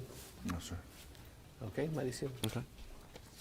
Mr. Chairman, members of the board, Schedule G, that provides you a full-time employee equivalent and personnel compensation. So for each fund, for the general fund, the full-time equivalent or the FTE is at 228. Salary costs are at 12,880,789 plus EREs for a total estimated compensation of 19,905,647. That's for the general fund, and then the rest of the Schedule G provides a breakdown of fund by fund. Most of the funds that you see there are either grant or state funded. Staff is really, and department heads are very proactive to seek federal and state grants so we can help assist the county and alleviate the general fund from those costs. I want to continue that it has been well documented that retention and recruitment for personnel has been a challenge for any organization. We're not immune as we struggle to keep good talent here as well as recruit new workers. We consulted with public sector personnel consultants for a full classification and compensation study. They interviewed every single employee and compared each position to comparable agencies. We are currently analyzing the results from that study and will make our recommendations once we complete our analysis on that study. We did analyze many trends and statistics, and we considered the rise of inflation. We looked at the current average consumer price index that's currently at approximately 4%. We looked at the 2023 Social Security cost of living adjustment that's at 8.7%. And in our continued effort to retain valuable employees as well as recruit professional talent, for this year's budget, we're recommending a 6% cost of living adjustment for all current employees. Staff is recommending the budget as presented, as well as the included reclassifications and position changes as well. I'll be more than happy to answer any questions the board desires. Are there any questions for Mr. Chavez on this? No. Thank you, Mauricio. Good job. No, thank you. Thank you Mauricio. for meeting with me and discussing the budget. Really appreciate it. Thank you for your due diligence as well. Thank you. So, Mr. Chairman, I'm going to modify my original motion and say that we adopt the tentative budget with a 2.5 cents reduction in the primary and make the adjustments necessary to the secondary tax, which you said would be about 0.5 cent. That is correct. And that be our approved tentative budget until we meet again in August to approve the final budget. Yet, the final budget. Does I have a motion? Do I have a second? Second. I have a motion and a second. Is there any other discussion? All those in favor? Aye. Motion carries unanimously. Mauricio, thank you very much. Thank you, Mr. Chairman, members of the board. Okay. This brings us to the point of the agenda that I think you're all here for, although I hope that you found what we were doing here today somewhat interesting. And that is called to the public. So we're going to start with the people that are online that have phoned, that have notified us that they want to speak. And the first person is Lisa Redpath. I'm here in public. You're here in public? Okay. So I'm going to take care of the people that are online first, Ms. Redpath, and I'll call you first when I go to the people that are here. So, Emily Model Mog? You're also in public? You're also here. Okay. Thank you for coming in. Ms. Gomez Murphy, Yes, sir, I am here. would you like to make your address the call to the public now? Because it was more of a general thing than Yes, on please. relating to that item. Yes, please. Thank you very much. With your permission, thank you. You know that my objection was towards this contract for community outreach. I will continue where I was interrupted. You know, many people are opposed to the I-19 corridor development plan. After all, we will have to suffer the long-term consequences of the proposed large-scale change to the character and beauty of our area, our biodiversity, our riparian areas, our air quality, our water table, and water quality. Let me remind all of us present, we are in a 10-year drought with no ends in sight. Housing development has been halted in Phoenix because of the scarcity of water that is at a crisis point for all of us in the state. Where will the millions of gallons of water come from to be used to implement the so-called development plan? Or do you plan to take it from each one of us, our children, our families, our horses, our animals, our agriculture, and to be mundane and real, our ability to flush our toilets? These outside firms do not spend the money they got from us here. The money gets spent in other counties. Secondly, if the hiring of this outside marketing firm is proof that supervisors have already made the decision to force residents against their will to live permanently with the consequences of this project, then I would counter your using our taxpayer dollars in an undemocratic and unethical way.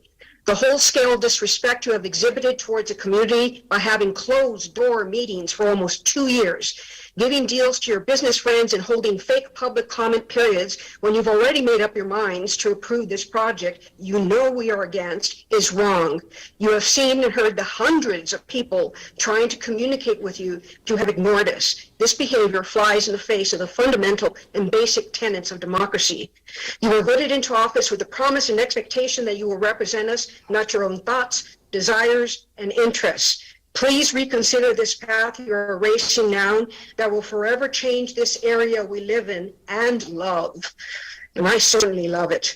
It is ill-conceived and dangerous to our health, welfare, and quality of life. We will educate our neighbors, friends, and families with the facts, not the promises you don't intend to keep. We, as in all of humanity and all the residents in Santa Cruz County, will be offering innovative counter proposals for our I-19 corridor development very soon. But perhaps we should let these decisions go to the voters in our next election cycles. The Board of Supervisors should let the people who will be affected decide their own fate. Thank you so much. Appreciate your time and consideration. Thank you very much, Ms. Murphy. Okay. Ms. Salinas, Bruce Salinas, did you want to address the board during call to the public? Yes, I would like to. Thank you. Now is the time. You have 3 minutes. Okay. I originally wanted to comment on number 9, and it was unclear as to what number 9, the community outreach, was about. It's a public relations firm, and without knowing what exactly the spending is for, I think that spending thousands of dollars is maybe not the answer. If it's directed towards overcoming the current tensions resulting from Article 31 and the pending amendment to the current comprehensive plan, I think we should reconsider this. It's more evident now that a cost-benefit analysis does not favor the choices of giving up more of our prime acres in Santa Cruz County to support something like heavy industry and perhaps mining. Plenty of examples around the world speak to this. Show us one example where the benefits have been greater than the costs to the lives, land, water, species, and the earth. You cannot even think of one. There always can be a first time, but not in the way this has all been unfolding. At this point, if asked, the answer to the question of, can we trust our county planning and zoning director, the commissioners, and the board of supervisors to include us local citizens into this? We want to answer yes, but feel something is missing. It is sad, and we local residents would like to change this. Please, please, please do what you can to change the past, these past few years, and step forward into a positive future, which will preserve our lives, your lives, and the safety for all of us. We do not wish to look back on this one day and say, I wish we had done it differently. Thank you very much. Thank you very much for your comments. I have, oh, that was on Jennifer. Okay, so now we're going to, okay, now we're going to go back to Lisa. Ms. Redpath? Yes, and then please state your name and do we need a place of an address? Be happy to. Good morning, everyone. Thank you for your time. My name is Lisa Redpath. I live at 422 Camino Cumbre in Rio Rico, and I'm proud to be here. So I am addressing gentlemen of the board and anyone who is in a position of power who can listen and perhaps help. I wish to know what you know and what discussions have taken place about plans for manganese and/or other ores being trucked from the mine in Patagonia to Rio Rico to be loaded onto railroad cars.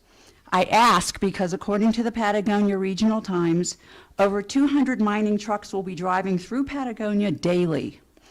Should it be the case that the trucks are coming to Rio Rico, residents will have cause for concern for multiple reasons, especially those related to health and safety, as it will be impossible to completely seal and secure every single truck every single day. A leak will undoubtedly happen. Additionally, driving accidents will also be inevitable. Concern is warranted as the Center for Disease Control reports that exposure to manganese, dust, and fumes, and I'm quoting, can damage the lungs, liver, and kidneys. Exposure to manganese, dust, or fumes can also lead to a neurological condition whose symptoms are similar to those of Parkinson's disease, end of quote. My questions for you, Mr. Bracker, and other members of the board are as follows.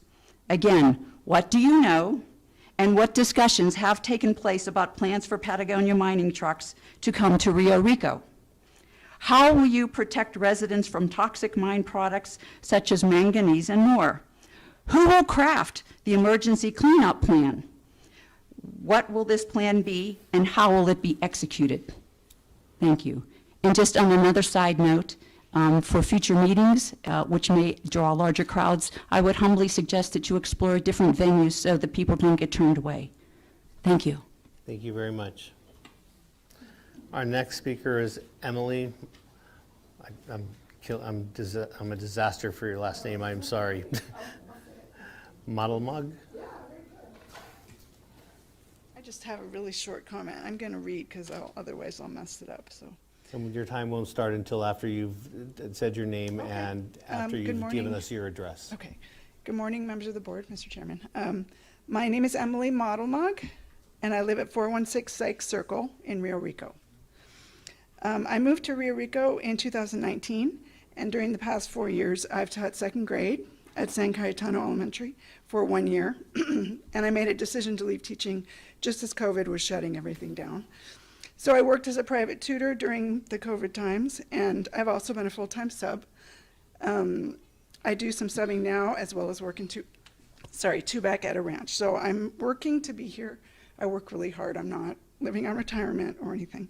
And I chose to be here. So I did a lot of research before I came to Rio Rico, and I chose this town because of its beauty, because of the people, because of the river, the flora and fauna, and the fact that it's less congested than Sahuarita or Tucson. I'm concerned about the scope of this rezoning request, and I worry that because the mine has been fast-tracked, the hub will need to be fast-tracked as well. I would like to thank the county for taking Mr. Jackson's rezoning request off of today's agenda, but it could possibly be back on the agenda as soon as August, which is only a couple of weeks away. I'm here speaking for a group of concerned citizens of the county who are seriously considering forming an LLC and retaining an attorney to represent our interests. We want to feel that our voices are being heard, that we are being taken seriously, and that procedures are being followed. The best way to accomplish these three things is to hire legal representation. We feel as though the ball has already started rolling down the hill, and we're having to run as fast as we can to catch up with it. We've dealt with a lot of information over the past few weeks. There's a lot of confusion because either our questions aren't being answered or the answers are very vague. This is why we need someone who knows about procedures and will work for us to get answers. My hope is that you will consider everyone's comments before making your decision regarding Mr. Jackson's rezoning requests. Think about future generations and what you want Rio Rico to be for them. The 12 seed projects mentioned in the county's 5-year prosperity plan are, in my opinion, much better suited to the county because they celebrate the history, the beauty, the wonderful artisans, the food and people of this area rather than ruin the area's character, for short-term goals. I can't stop comparing our current situation to the Lorax, which was a story I read both as a child and as a teacher. I just hope we can somehow manage to have a happier ending to our story. Thank you. Thank you very much.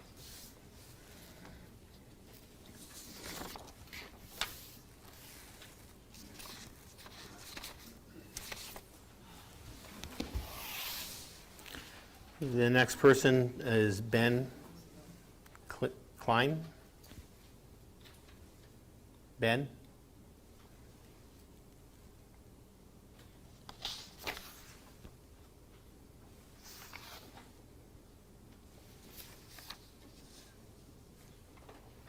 You filled out a speaker slip, you're in the room? You left? Okay. Pamela Pesqueda?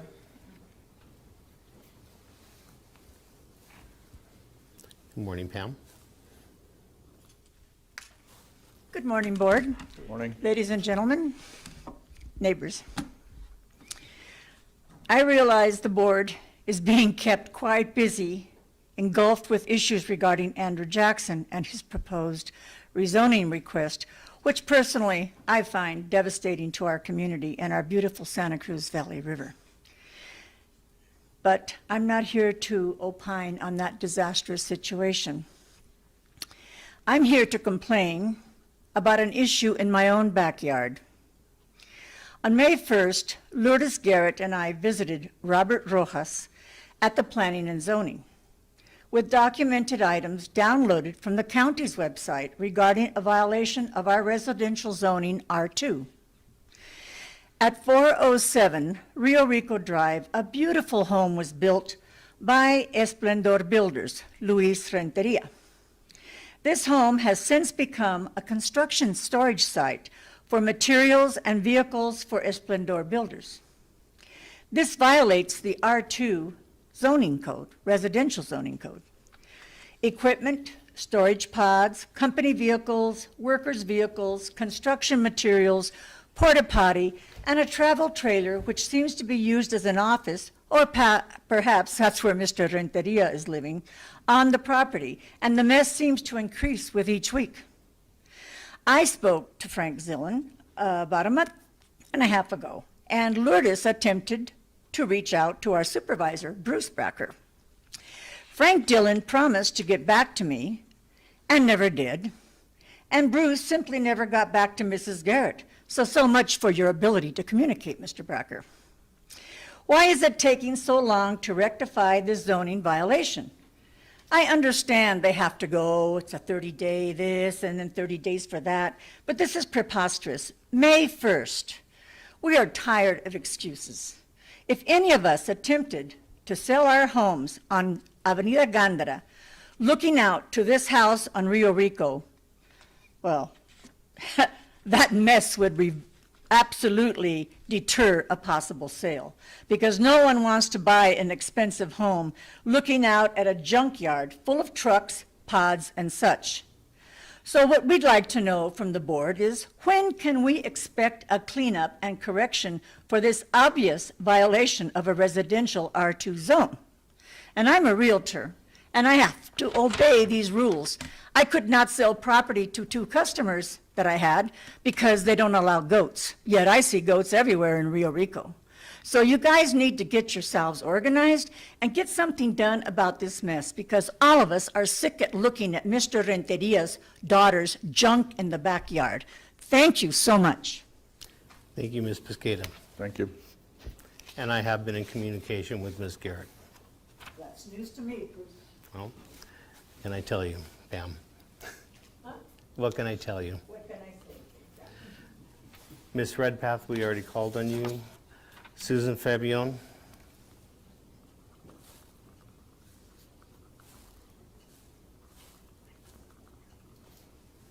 Thank you. My name is Susan Fabian, and I live at 20 Kent Avenue in Rio Rico.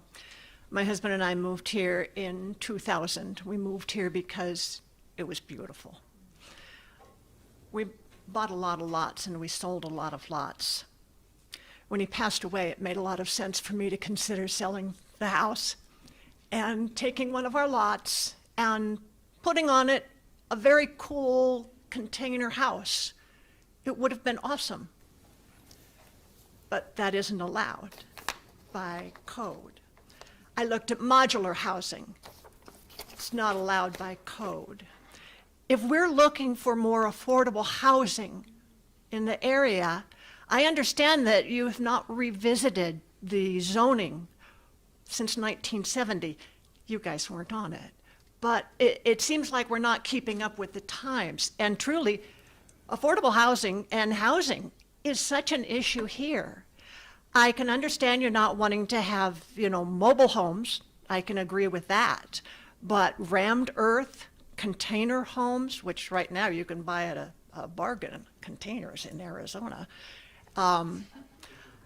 I just regret that I did not want to do the fight of getting special permission, because it should be flat out. It should be something that is available to everybody. And it would certainly allow a lot more people to be homeowners, because like my lots are pretty inexpensive. I have 2 lots that are going to be impacted if this new development goes on.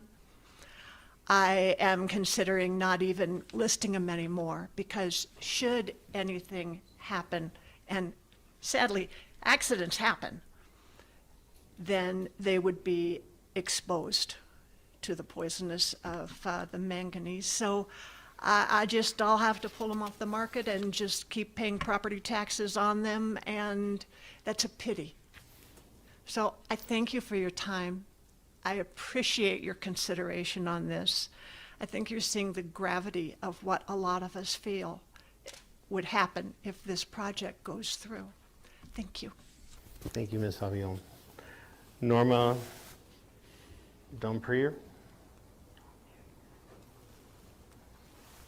Sorry.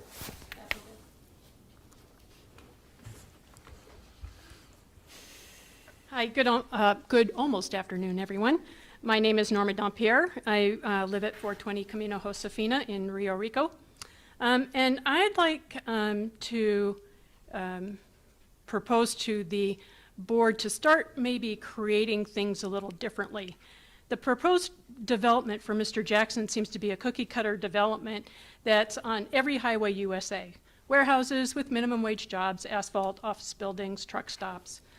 People have lived here their whole life and have moved here from all over the world because Santa Cruz County is an area that is uniquely different from anywhere else in the world. I'd like to challenge Santa Cruz County, the Board of Supervisors, to start thinking differently about what development could look like. What if it could look like the county, what if it could look like if we decided as a county to become a leading example in what a county could create instead of catering to one industry. For example, what if Santa Cruz County decided to be the epicenter of a creative education and learning center?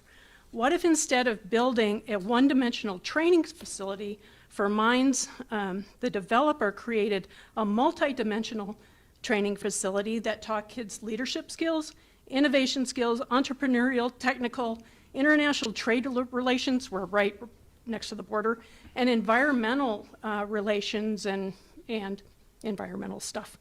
Had an SBA office that could help current business owners.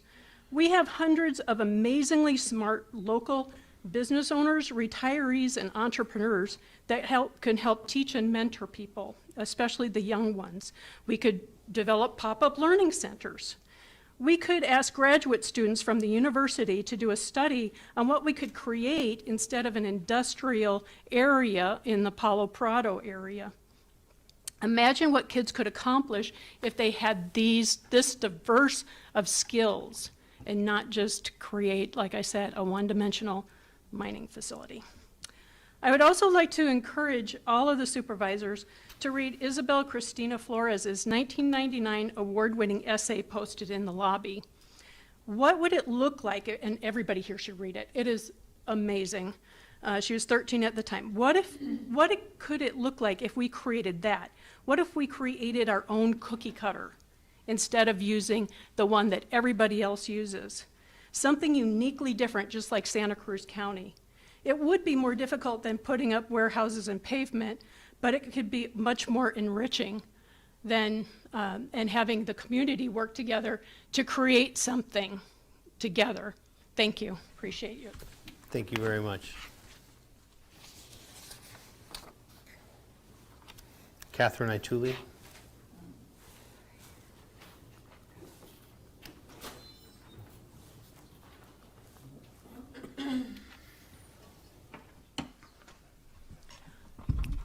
Catherine Ituli, 1150 Avenida Leon in Rio Rico.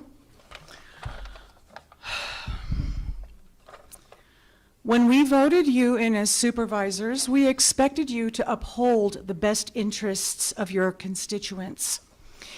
Yet the vast majority of Rio Rico had no idea that the Rio Rico I-19 development project existed. Yet Santa Cruz County, Andrew Jackson, developers, and South 32 Mining Company all knew and have been in the process of making big plans for our beloved community behind our backs. Perhaps public records requests will reveal just how far back the seeds of this project were planted. I would like to correct something that was said earlier, in that there's an assertion that most people knew about the Rio Rico development project due to the efforts made by the county. No, it was the word of mouth by the people of Rio Rico only 3 weeks ago. While I'm on the subject of public records, I have a question which pertains to the topic of ordinances. How tremendously serendipitous that Article 31 should come to pass recently on July 5th.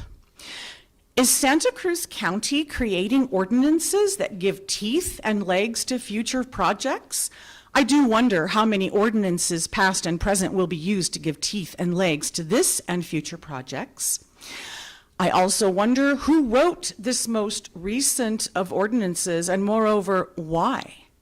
Because without context, would it even be needed? Article 31 is literally tailor-made for this massive monstrosity of a project. This is not my first rodeo fighting battles standing before Santa Cruz County.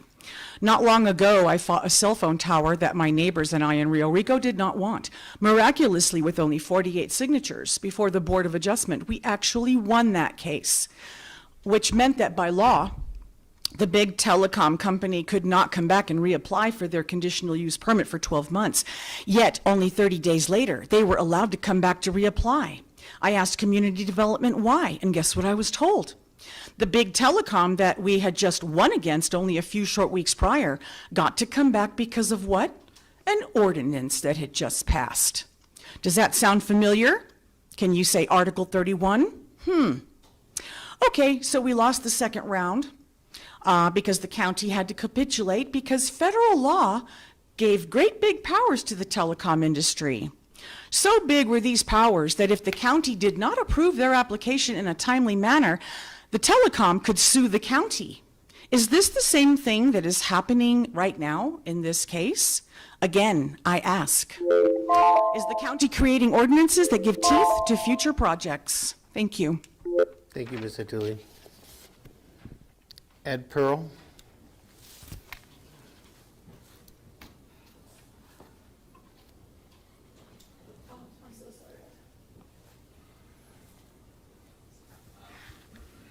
Good morning, sir. Good morning.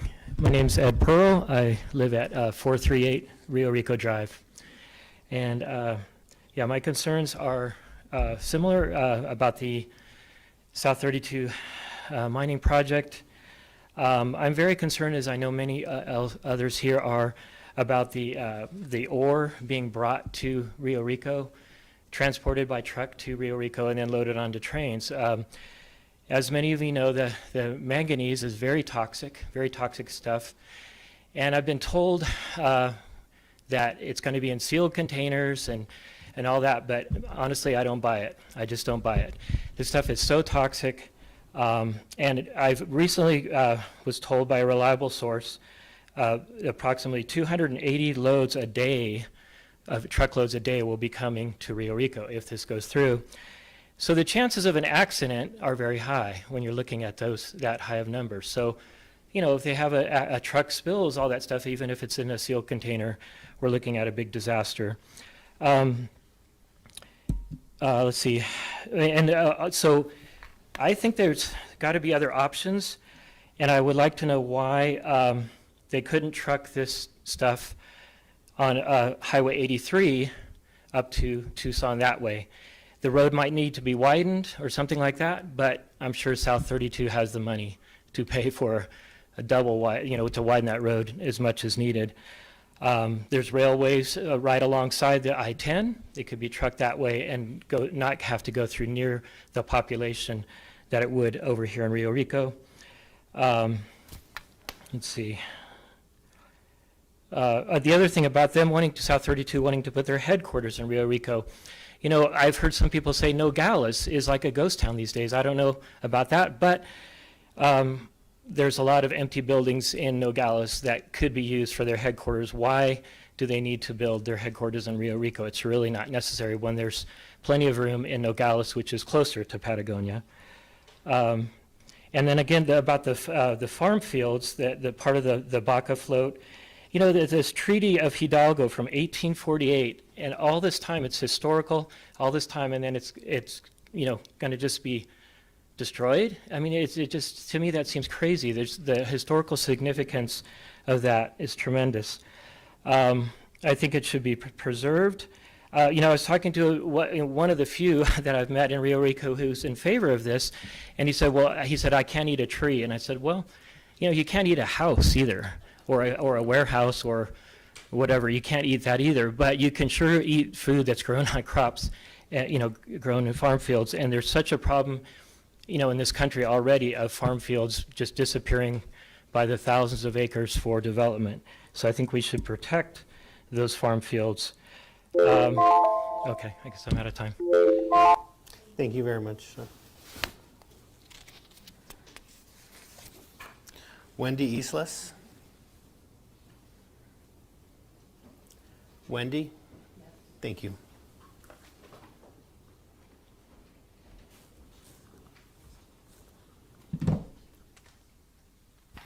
Good morning, Chairman Bracker, Board of Supervisors, neighbors. My name is Wendy Islas. I'm a longtime Rio Rico resident and 261 Camino Magnifico, literally just about 20 steps from the beautiful pathway that we have that's at jeopardy. Also, I'd like to let everybody know that just at the start of this meeting, a public hearing announcement was made for an August 1st public hearing for Mr. Jackson's rezoning request. So please take note of that. You can find me. I love this community. I walk the trails. I clean up trash. I've helped clean up the river. I photograph the most beautiful places that surround us. My concerns are many. Many of us remember the pastures where the horses roamed and where the pond existed where migratory birds came. We also walk trails that are now fenced in. I'd like to know where the transparency and disclosure is with Mr. Jackson's meetings with county officials, school officials, and an unknown entity that he refuses to announce. We know that that entity is South 32. And when the Board of Supervisors passed Article 31, that allowed changes to the county zoning and development code, it pretty much paved a way for a developer to sell it to the community. And in my opinion, it sold us all out. You are responsible for that. Many are waking up to South 32's plan to transport, process, and store manganese and zinc from the Hermosa project. Remember, they're the proud owners. South 32 is the proud owners of the Hermosa project. Manganese dust is very toxic. Accidents and toxic spills happen. The adverse impacts of the watershed or wide open spaces, our riparian and natural ecosystems are immeasurable. The county, in my opinion, should not have accepted $100,000 from South 32 to pay for the Stiletto Group study. In my opinion, this is a conflict of interest and at the very least an appearance of impropriety. To turn the land that stretches along Pendleton into anything other than what it is currently zoned for is a travesty and frankly unthinkable. Rezoning will destroy the quality of life that we know and love. It will only benefit the landowners, the county, and South 32 to the tune of billions collectively. The people want trails, not a main street. We support local businesses, not corporations. Rezoning, development, high-density housing, and industrial hub for the transporting, storage, and processing of manganese and zinc are not welcome here. The jobs that South 32 wants to create will be low-paying at best, not unlike, or excuse me, much different than the Washington lobbyist and the local lobbyist that were just voted on today that will try to convince us how great this plan is. I recommend more community input at every level. I recommend major decisions be made until all studies have been completed and released to the public. I would like to see the Board of Supervisors each hold town hall meetings. Thank you for your time. Thank you very much, Ms. Eastlis. The next speaker is Devin Randolph.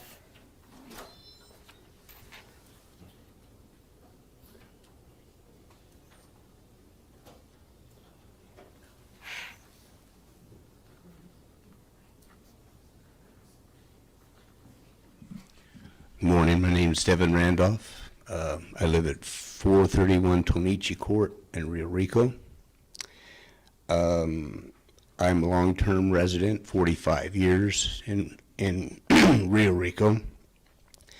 And I'm not a newcomer, outsider. I am a retiree, but they try to present a lot of us people as outsiders, and we're not.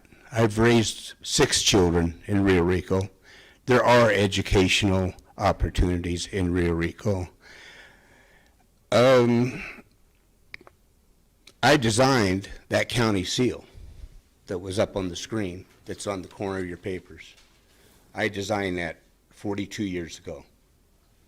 I've been here a long time. Taught here for 31 years. I'm just here, I want Rio Rico saved. I don't want us to be turned into an industrial corridor. I don't want to be another Sarita.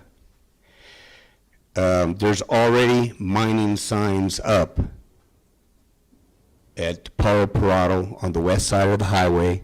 There's a gate, a fairly new gate installed there with a big mining sign that says stay out, mining facilities, mining activities.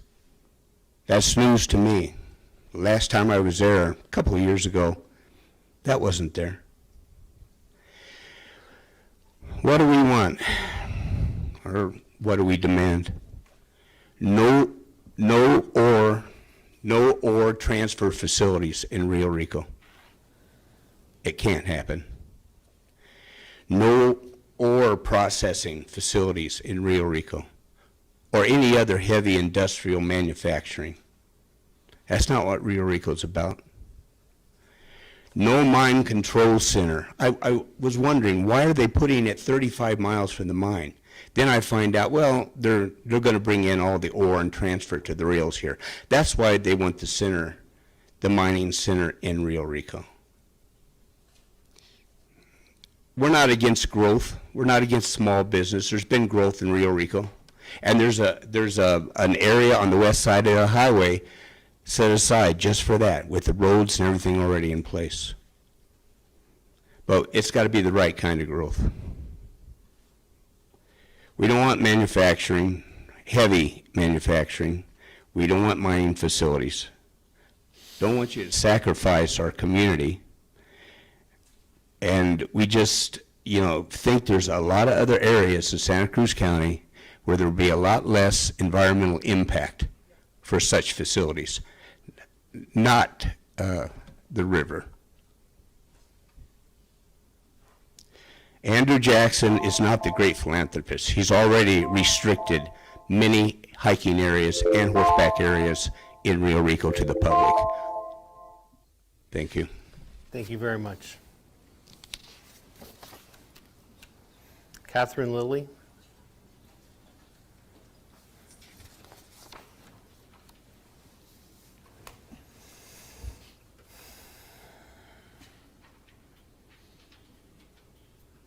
Hi, my name is Catherine Lilly. I live at 2074 Pendleton Drive in Rio Rico, and I represent a community of people at Avalon Organic Gardens.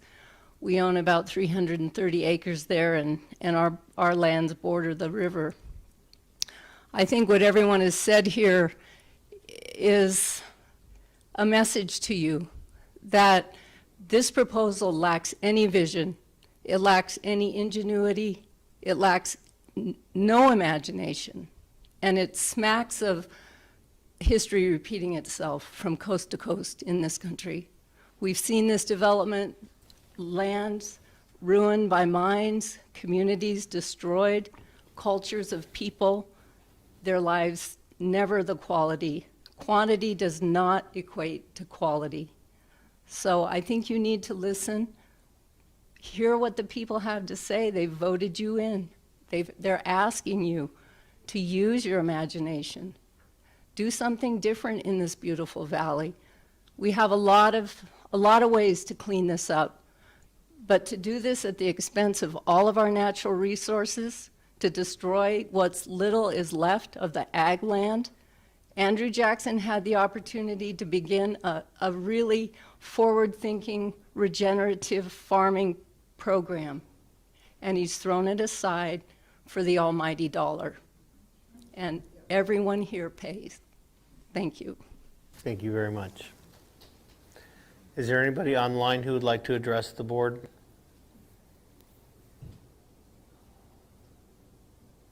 Yeah. You could raise your hand online. How do I do that?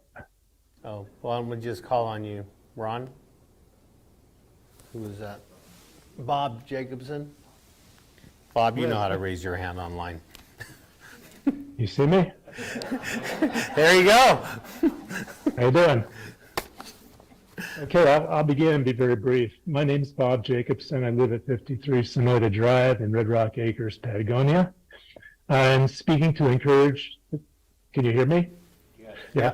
I'm speaking to encourage the county to join in applications for 2 federal grants now available for purposes suited to the county's needs, the Biden Rebuild America Grant and the USDA Reconnect Grant.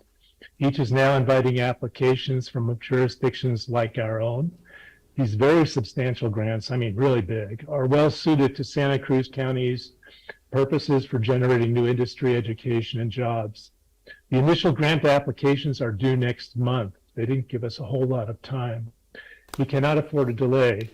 My nonprofit policy consultancy, Atelier Tomorrow Inc. in Patagonia, is offering to immediately go to work on these applications pro bono with the County Development Department in return for a role in the grant's implementation should be awarded a grant. Also, I'm speaking with the Arizona Commerce Authority, thanks to Senator Gabaldon's intervention, and with SEGO, with which I've had a long-time relationship, and try to get them on board also. So I hope that we can collaborate and that I can speak with the Development Department people who've been a little bit unavailable because they're so busy, but this is also very important.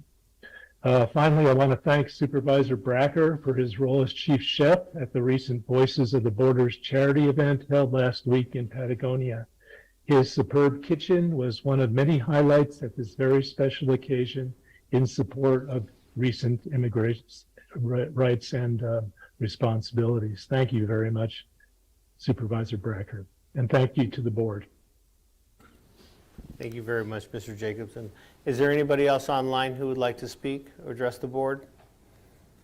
You can raise your hand or turn your cameras on and literally raise your hand.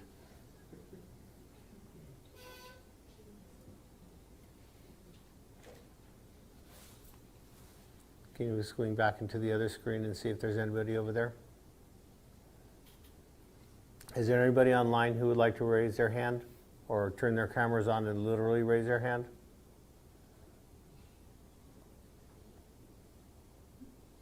Is there anybody on the phone who'd like to address us? I think that's a star 9.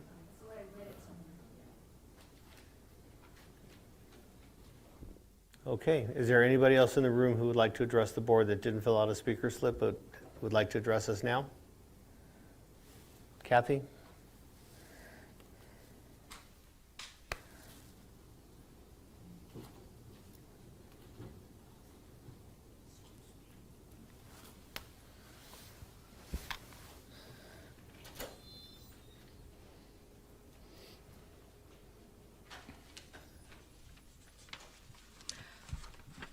Okay. Smile. I'm off the topic. I wanted to let you know that I think that saving that 2 or 2.5 cents in the taxes is not going to help the county retain qualified employees. Right now, I think our sheriff's office is a training ground, and it's costing taxpayers more than that 2.5 cents.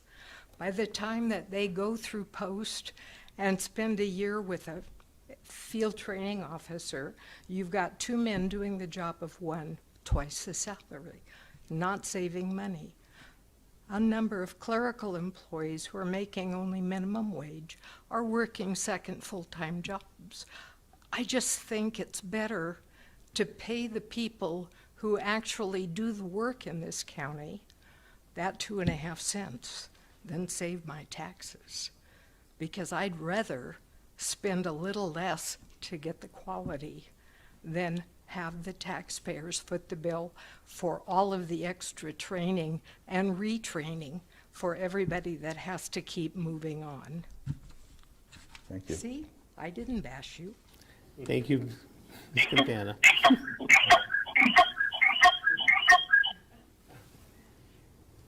Is there anybody? I think we're done. You got one more. No, you have one more. And please state your name and address. And I have one more. Okay. Hello, my name is Sue Laverty. I live at 228 Market Circle in Tubac. I wasn't planning on speaking or anything today, but I think I really would urge the board and the public to take this slowly. We've had a lot of good ideas here. Town hall suggestions. Just go slow on this. It's huge for our community, as we all well know. I don't know that this corridor is applicable for any of us as a big industrial corridor. And I just urge us to move very slowly, not try to rush this, get as much information and studies as we possibly can. Thank you for your time. Thank you very much. Sir?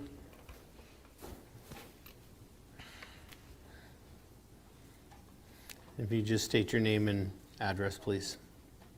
My name is Gary Levine. I live on Camino Cumbre in Rio Rico. Board of Supervisors, thank you for giving me a minute to speak. I didn't plan on it, but I just heard, based on some of the things I heard, I just wanted to add a couple comments. I have traveled all over this country, and I have to tell you that Rio Rico is truly one of the most unique and beautiful places that I have ever seen. And we don't want to change it to the extent that we lose that beauty and the uniqueness, the ecology, the wildlife, everything that we have here. People have complained that young people will leave here and not want to come back. Jennifer, thank you so much for pointing out that you came here thinking you were only going to be here for 2 years, and you saw what we have here, and you chose to stay for all these years. That's the reason why people come here. That's what we have to offer. We don't want to offer. People are not going to come back here because we have Costco's or because we have fast food restaurants or mining activities. That's not what's going to keep people here. What's going to keep people here is if they go off and work in a city environment, maybe in Nogales or up in Suarita or up in Tucson, and they have a nice place to come back to, a beautiful place to come back to. As far as Supervisor Bracker, as far as what you said about publicity, I realize that you're complying with the legal requirements. That's wonderful, but this is not a foreclosure notice or somebody announcing an incorporation like half the public notices in the Nogales paper are. If you go around and ask, there are still 60% of the people in Rio Rico that know absolutely nothing about any of this. In other towns that I've lived, similar size, they would post a banner across the major roads announcing town meeting or zoning commission meeting for the meetings that affected everybody, the big meetings, like this is a major issue in this town. We need to let everybody know what's going on. We need to go above and beyond the minimum, all right? The other towns would borrow the highway department electronic road signs, stick them next to the side of the road. It says, town meeting, such and such a date, so that by the time the town meeting came around, everybody knew about it. They had no excuse. If they chose not to attend, that was their choice, but at least they knew about it, okay? And I agree with you about what you said about treating people with respect. The only reason why some people are not acting out of respect is they're so frustrated. I attended both Andrew Jackson's meeting and the zoning commission meeting, and the people there were treated with such disdain and dismissiveness. I was shocked. I had never seen anything like that before in my life. That's the honest to God's truth, okay? They're acting out of frustration. We have good people here. We have respectful people here. I don't know anybody who isn't. My time is up, but thank you for your attention. Thank you, Mr. Levine. Anybody else? You're getting up to let Gary in? Okay. I think we've heard everybody who wanted to address the board. We have an executive session. So we're going to move to our executive session. I'm not sure you want to stay here for this because when we come out of our executive session, we're just going to adjourn. Thank you. Thank you very much for coming, and thank you very much for... Okay, do I hear... Mr. Chairman, I'll move that we adjourn our executive session, reconvene regular session, and adjourn. Okay. And I have a second. All those in favor? Aye. Motion carries unanimously. We are adjourned.